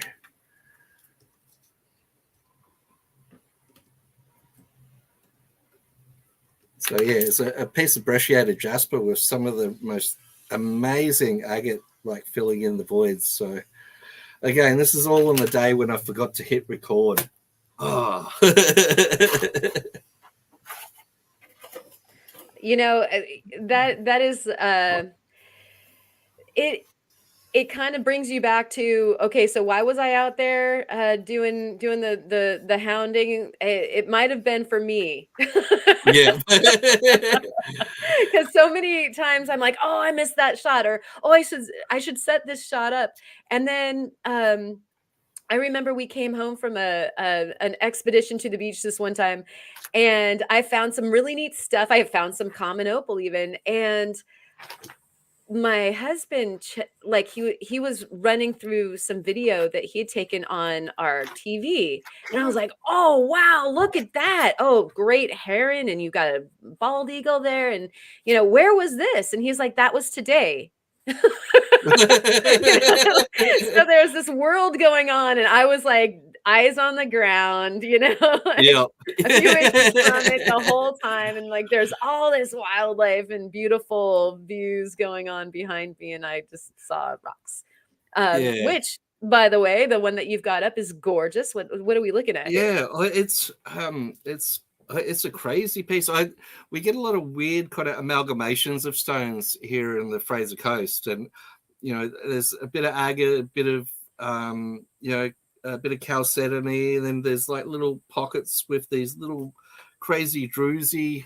Oh, sorry, I'm still getting used to this new camera. All these little pockets of little druzy, and it's just there's some weird formations out here, and like as another example, like this little eye. No, like that is awesome. That's from around the same areas where I found that. It's like, you try and Google search this stuff, and it's like, what the heck, you can only kind of make a bit of a guesstimation of, what with the materials that you can see and what it is. Yeah, so I loved that piece that you just brought out that had all of the eye fortifications. It looked like it was botryoidal, probably, or who knows, it has kind of inner fabulousness is going on there. And what's so cool is that you are showing specimens that look so familiar, and I realize that where our geology probably has a fair amount in common, and it's so cool to see that oh hey, that's we could find that here, and it's unusual at the same time, but you guys you have a hot spot, we have a hot spot, we're in accreted terrain, you're a terrain, it's that stuff. There's the videos I watched, like of Theo out at Yellowstone, like Nate, Quest for Details. I love Quest for Details. He's one of my favorite channels. He's just such a dude. But he totally. Like I look at the rocks that you guys are finding there on the Yellowstone and where he is in California. I'm like, man, the geology, like there's so many similarities, like not the same, but close to, like, yeah, it's really interesting, especially when it comes to the jaspers. Like, I got such a soft spot for the jaspers. Like, yeah, always come home with at least half a bucket of them. The jaspers you guys get over there and what I'm finding over here, it's like almost the same. Yeah. Yeah. So I kind of just I like that thread that brings us all closer, that commonality that makes it feel like, we're all that much more connected. Yep. It's cool to see the blossoms, of Earth's pretty flowers like look pretty much the same on your continent as ours. And Yeah. Yep. and yet, boy, you guys, like, you super cashed in with the opal thing. We were Oh having a yeah. conversation with Justin earlier about it. Just in the States, we've got fabulous opals at Virgin Valley and at Spencer in Idaho, but they're not as stable as yours, and they don't gem up as, wearable ornaments so easily. Like, you have to do some work to make it work. But I mean, the common opal that you guys there is killer. Like that fire opal. Oh man, and that chocolate opal. Oh, double dang! Like that. That's like you guys have got some really good material that we don't have over here as well too. Like something something that I really really want to get my hands on and have a play with, especially like being into carving, is that fire agate stuff. Oh man, going back to play of color, like fire agate. Oh, that stuff is amazing. Like very very cool.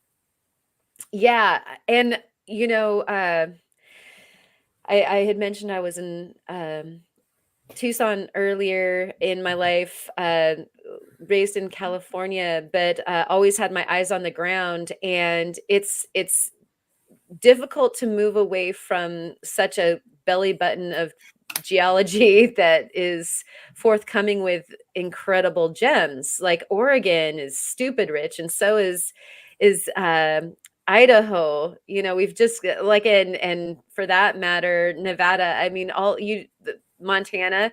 You can't swing a cat and Yeah. not hit some kind of, super neat gemminess. The fire opals, I was a little bit worried about working with them, and boy, either I got really lucky or I'm in love. They're so good. Yep. Yeah. So yeah, you're right. But I don't know. Like, opal has been my favorite since I got into jewelry, like, many decades ago. So It's got me. It got me hard. And it's not till you get that first one in your hands and you're like, oh, like you're just in awe. Like the little light show in it's like so alien. Like what the heck? Like those little bubbles of double hydrated goodness. My God. yeah, is that even allowed? How does it work? I Yeah. think my whole career as a lighting technician, I was trying to emulate opals, like without even knowing. Like yeah, every light show, yeah, nothing compares to the light show of opals. Yeah. And I've always been a kid that was under the microscope, and again, the opals, what they do when you get closer, and then you get closer, and are you even for real? Like, the color on color that Justin talks about, it's just almost, it's impossible, but then you have it there in your hand. Like, Yeah. how did that? Yeah. So you've got some cool things that you're playing with there. And so will you continue on with those, or are those kind of in a stasis? Are you happy with their where those are? Like I said, I've learned a little bit or quite a lot more about polishing, so I'll probably go back over these ones, and like these are pretty much done, but just need a final polish. This one, I'm still trying to decide whether to split it, to cut it down the middle, or to grind more of the ironstone away and see what is going to expose, but it's pretty much got every flash of color from the purple to the aqua blue to the green, yellow, and on this side there's little hints of red. Ooh. So yeah, it's like it's gemmy as F. Oh, there's, I will also now, I feel like I'm in a confessional or something. I'm going to confess that I really, really like to chase the color. And so, Oh, getting isn't rough, that a fun game? getting rough is way more fun than buying, my past life as just um, a stone setter, like into jewelry. I used to love to, just paw through all of the opals, and the opulence that happens in Tucson cannot be approached. I mean, literally Oh, pawing yep. through bunches of opal and stuff. You're just like, you know, but it doesn't really uh compare to sitting with like a chunk of boulder and seeing that ribbon of the color bar and being able to dig in and go get it Yep. and bring it out and then see it change, and like I think that there's this in there, and Yep. and find it, or like that red that you like, oh, there's red, or whatever. Yep. When it smiles back at you, and you've gauged it right so that you're not going to blow through it, trying to polish it or whatever. I mean, just all those things coming together is so far superior the dopamine hit to me than like Most definitely. Hey. buying Oh, one already done. yeah. I like. I think because I'm really enjoying the process and learning about being a lapidary artist. Like, I find it really hard to buy something that someone else has done. Like, there might be instances where I might change that idea, but like I'm so about the rough and the raw material. That's all I want to get my hands on, and I want to have a go at cutting every type of stone that's out there, and like. I've got my list of things that I want to have a play with, and like materials that really get me going. And there's a lot of opal on that list. a lot of other precious materials as well too that is just beautiful in their own right. Yeah. Yeah, I try so hard to be equal opportunity. It's so hard, hey. It is so very hard, hey. Yeah. Yeah.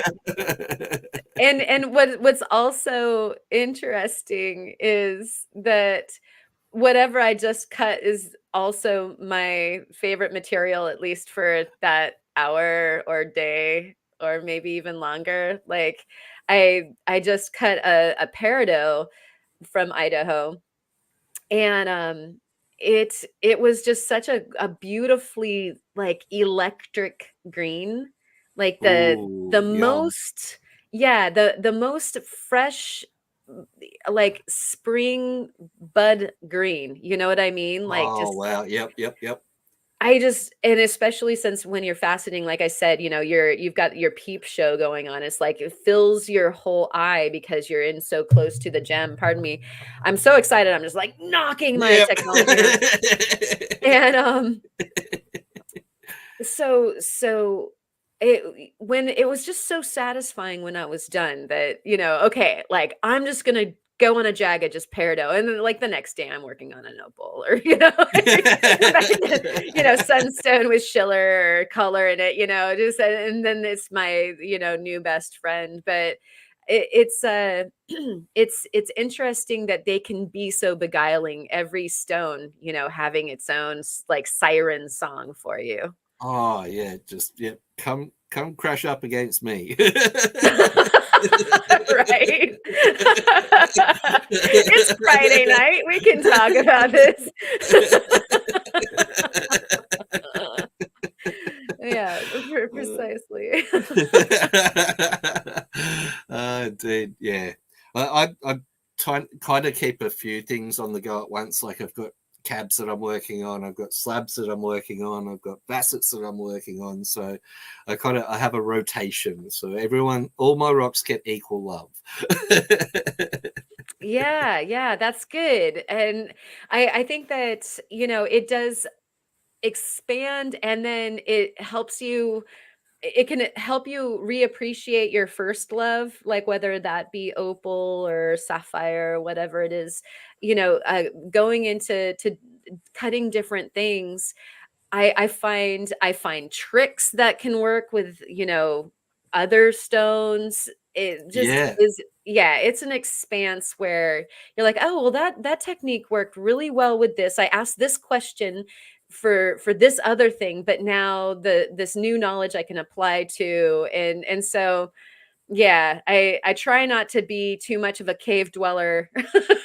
Like, reach out Yep. and experience. So, yeah, uh, and I think that jumping some of the hurdles that seem really hard to you. Like, I got into Black Opal because Justin made it approachable, Yep. like, Yeah. because you could see him go start to finish, and sure, he's a professional and he's like a incredible amounts of experience, but he also made it accessible because he was presenting the knowledge and the education for you Yep. on his, he's And showing you it's and educating you, not just like, I'm going to show you what I do and it is still just for, my thing. and he It was, makes it so easy to digest as well too. Like yeah. you don't have to be into lapidary to watch his videos and glean something away from it. Like he's such an amazing teacher. Like he's definitely top of the list for my go-to guys for anything opal. And another really good fella to watch is Roy's Rocks, and he's someone you guys should get on the show as well too. I reckon Oh, he's yeah. absolute legend and very smart cookie as well too. I So remember him like from the beginning, and I he is a smart cookie. I mean, he is a scientist, and yeah, so proper. yeah, and so that his approach to a lot of it, I think what he did for me was, here's Justin, and here's like the Black Opal. I mean, talk about the queen of queens, you Yep. know. Oh, like that's some pretty big business, right? And Yeah. then Roy was over here and he was showing on the rotary machine how you Yeah. could do it. Yeah. Talk about accessibility. Like, That's oh, yeah. I Love can that. run outside and just do this right now, you know? Yep. And so, like, I am holding a rotary tool. Like, I don't need the big like Cab King or whatever to be able to jump into this right now. And so I think that that's one of the things that Roy did for the community was really, really, and I know that he like helps people get into, yep. Whatever rotary machine you might have. Yeah. That's the But Roy's Rock. That was the Roy Rock influence right there. my for first, my first rebel. and him showing start to finish, like how he's getting through sand, or how he's gonna chase the bar, like how he's gonna handle a certain rock. I think that that was really, really wonderful and therapeutic to watch, and making again it very accessible. And then I think that he pretty well introduced Nova points to y'all, right? Oh yeah. Oh yeah. Yep. Yeah. And, Nova points are like, can you hear the angels singing right now? Because you say Nova Point, and again, it makes something like opal that could be a hard job because it could be finicky into something. Yeah, there they are. Gotta have your Novas. Yep. It makes it such a pleasure. I love to carve. Yep. And oh man, I go through black novas like milk in the refrigerator. Like, Yeah. 'cause the black ones and the brown ones go faster than, the grays and the pinks and some of the other colors that you might have that are the finer grits. But those workhorses, like, they are so yummy that I just like, just grind through them. They're a little bit hard to get here in Australia. So yeah, I'm very sparing when it comes to busting out my Nova points. has to be on some really nice material for me to pull them out. It feels like you wanna change that dynamic and make it easier for you guys because, you know, with something like Opal, Yep. like you said, you need to gauge, when you're getting close to the color bar, you Yep. know, how fast you go, and the Black Nova is that creature. Yeah. Yep. It is so perfect for that, like, down cushion landing, just, really gently getting in that it's taking away material, but not so fast that you can't see what you're doing. Yeah, it's not And so hyper aggressive like an yeah. 80 or Or like or a even like centered diamond. Like I have a centered 240, and I yep, think that the black is 240 also, or it's 260 or something like that, maybe 280. 280, I And think. Yeah, is it 280? Yeah, and like they're night and day. yeah, yep, They're night and day. And so yep, I'm like, yeah, no metal. We're just going with the Nova. And yep. sure enough, it cozies up just so perfect. So Yeah, yeah, good combination. I think it's like using like on the cabbing machines, like people use the soft wheels and the hard wheels, like in series. Like they'll do like like up to about 600 on the hard wheels, and then they'll go back a couple of steps on the soft wheels and come back up. So yeah. yeah, so I think Yeah. they Then make you don't go they're ahead. made by the same company, aren't they? The soft resin Yeah, wheels. yeah, Yeah. well, the Novas in particular, like, there's a lot of knockoffs as far as the soft resins go, Oh, and so okay. you can get proper Novas, but, you bring up a great point right there, something that I think a lot of people don't understand if they're not into, working with some of the more delicate stones like the opals is that, there's subsurface, scratching that you can have happen where it's almost like you don't even see it,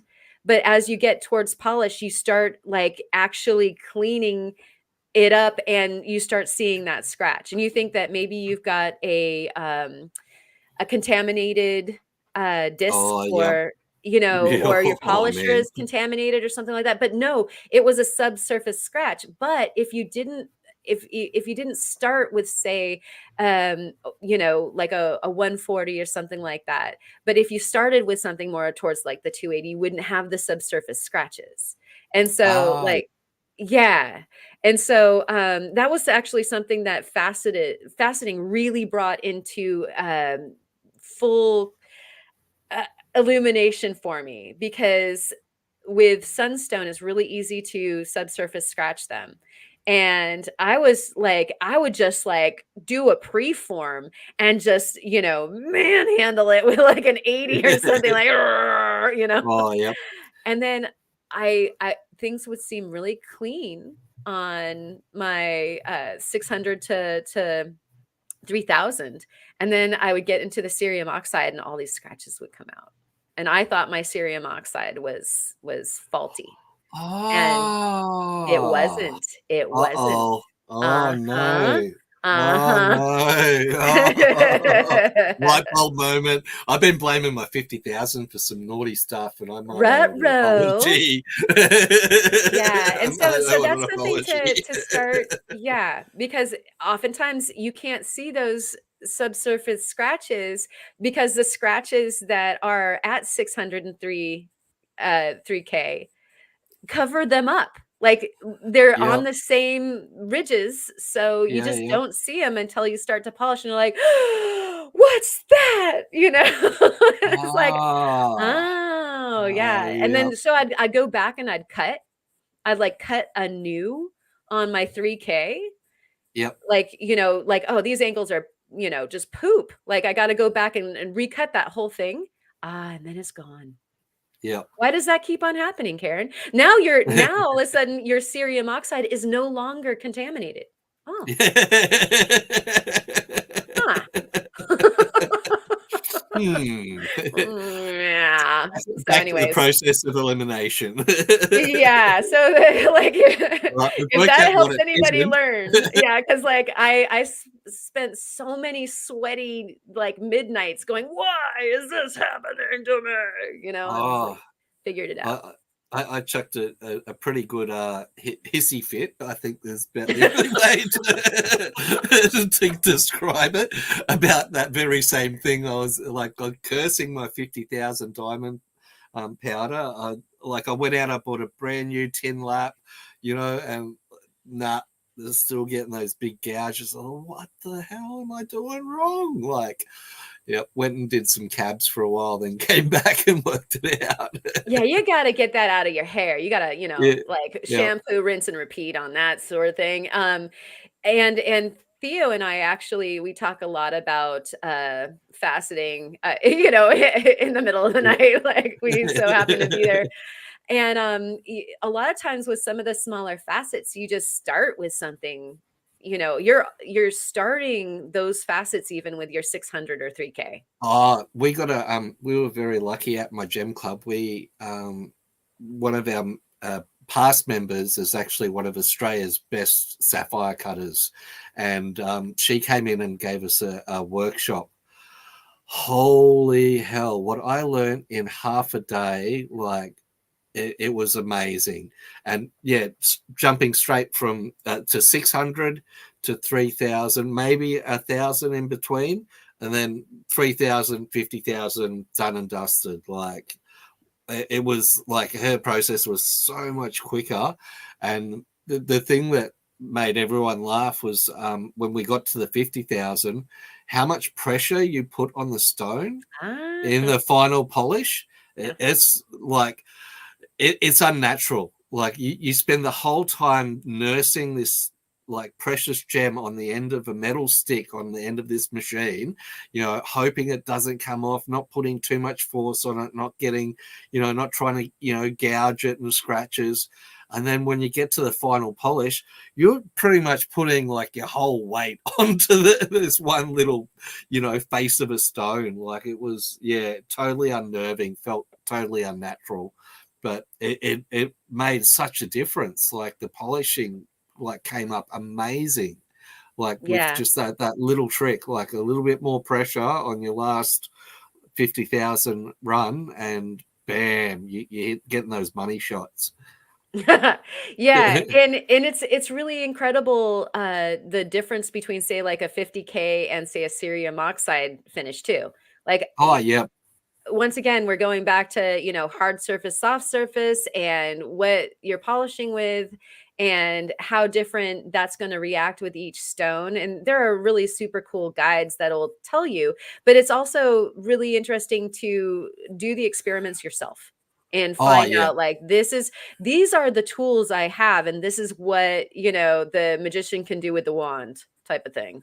Yeah, yeah, yeah. Again, this is something I'm loving about the like learning lapidary and faceting. It's just, yeah, just being able to learn and have a go and play and experiment and just that whole youthful enthusiasm just starts bubbling through you once you work something out. You're like, oh man, that is so awesome! Like, all right, is that going to work on this stone though? Yeah, right. All right, this stone's cool. All right, will that work on this stone that I've been struggling with? Like, what you're saying, you kind of you learn something new, and then you're like, oh, can I carry that over to something else now? Like, I love that. Like, I love Yeah. love opportunities like that.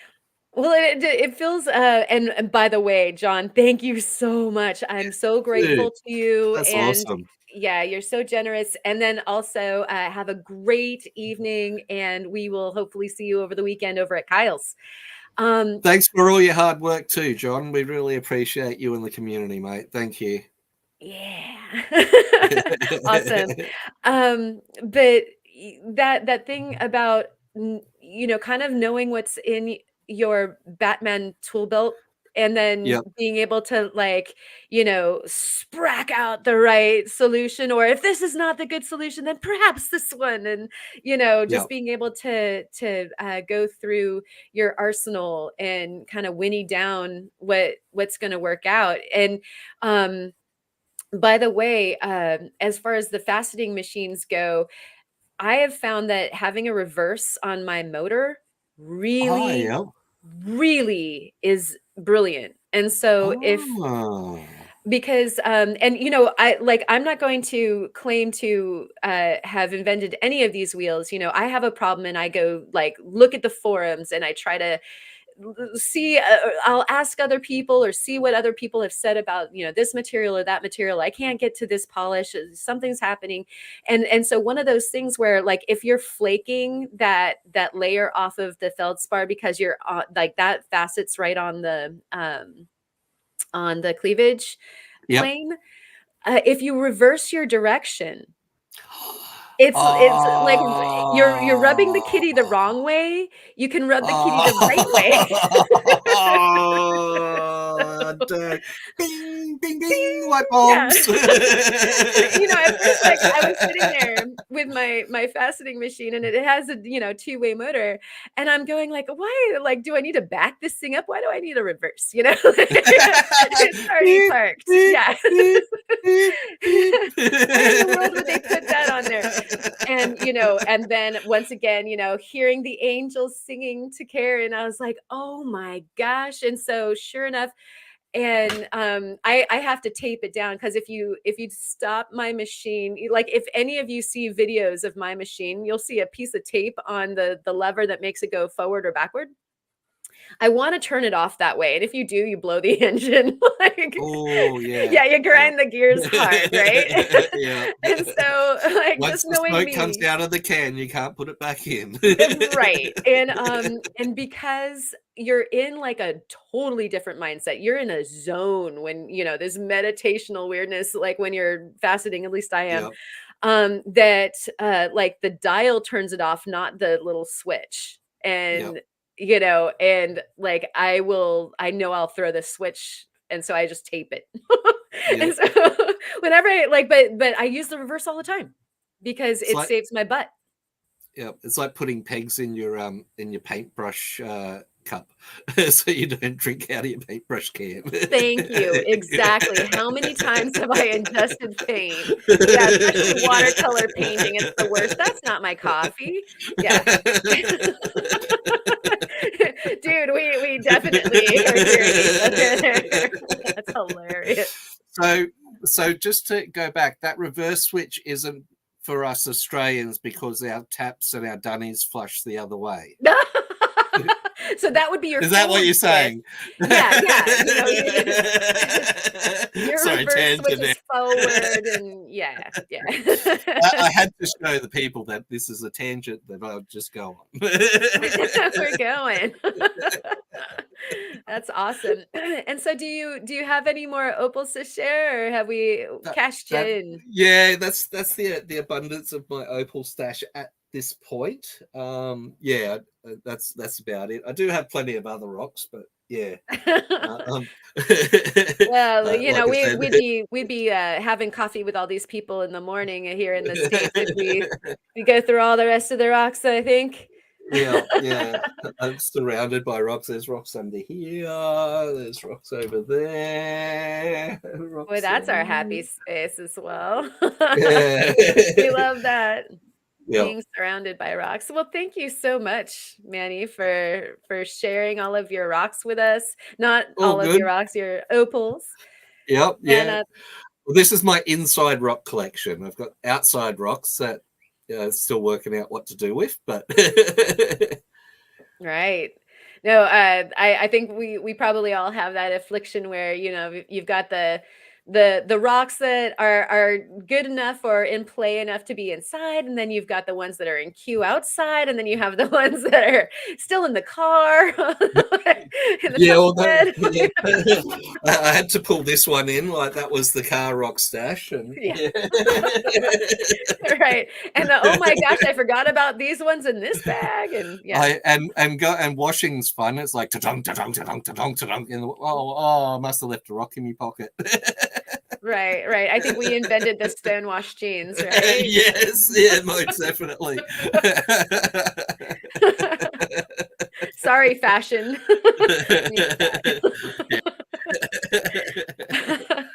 Well, thanks again for coming on, and we really appreciated seeing all of your rocks. And I would love for you to come on again, and we can hear more stories and see all the other rocks.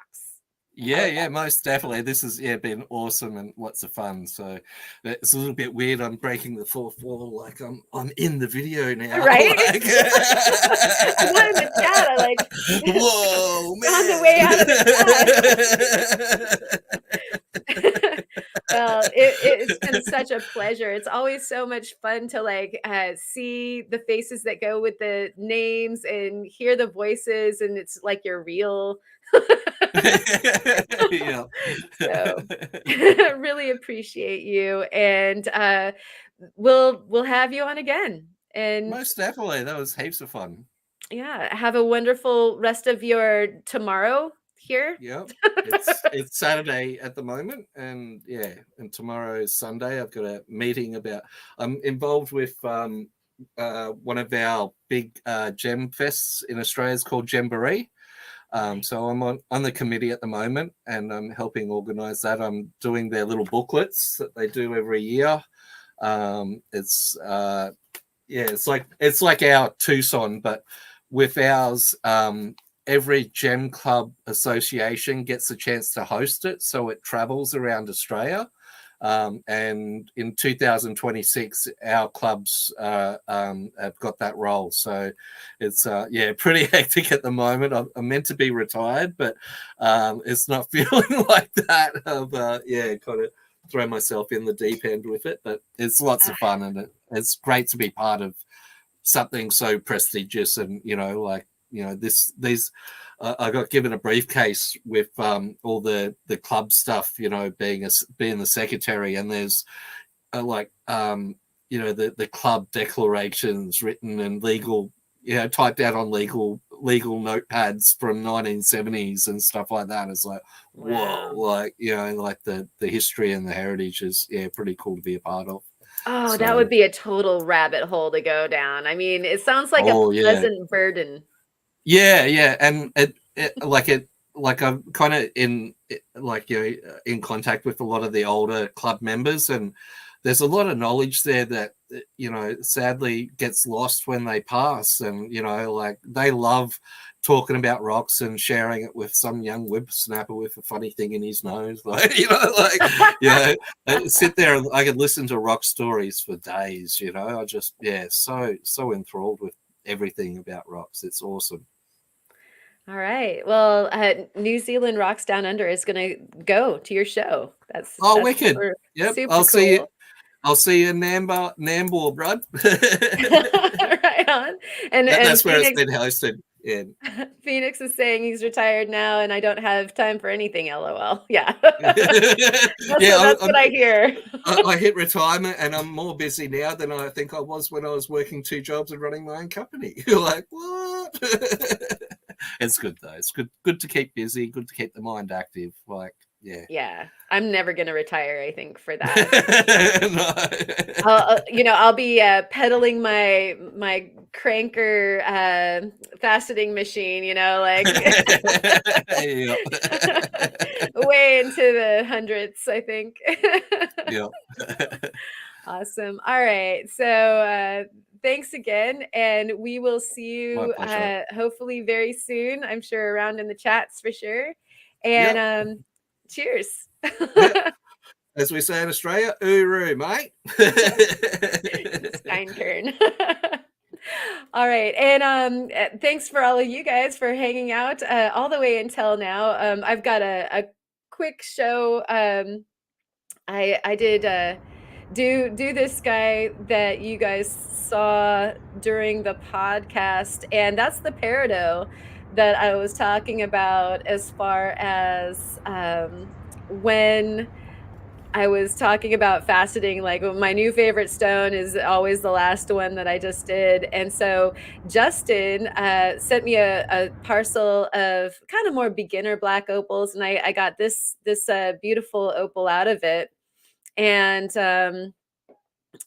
I cut that, and then I cut the peridot, and of course the trillion sunstone on the bottom, and put that together. And here's our peridot. And actually, another member of the community hooked me up with this peridot. Some of you know Nira, and that she got this from Idaho, and she is also a faceter. So Nira was so generous to hook me up with that. And that cut actually doesn't have a name, but it is so pretty. It kind of makes the peridot look like a flower with petals. It's super neat. And then yeah, the blingity bling. And we've got this is also a sunstone that Theo made me cut. And you know, Theo, I like no other, can twist my arm from afar. He's been trying to talk me into doing a port round for a really long time, which is a Portuguese round cut, and that's the one I was talking about. It's got like 144 facets or something like that.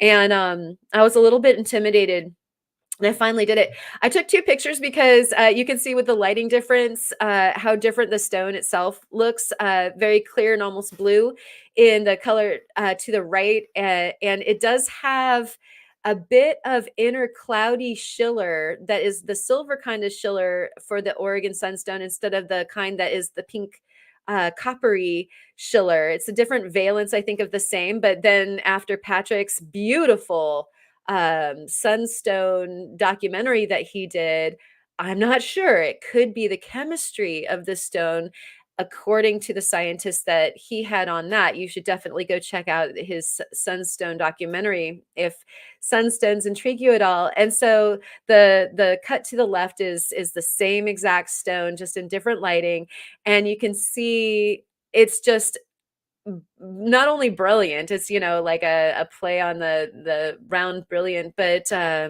it like just looks like the sun, or just so many petals like a sunflower. So really really happy that uh, Theo kept on pressing,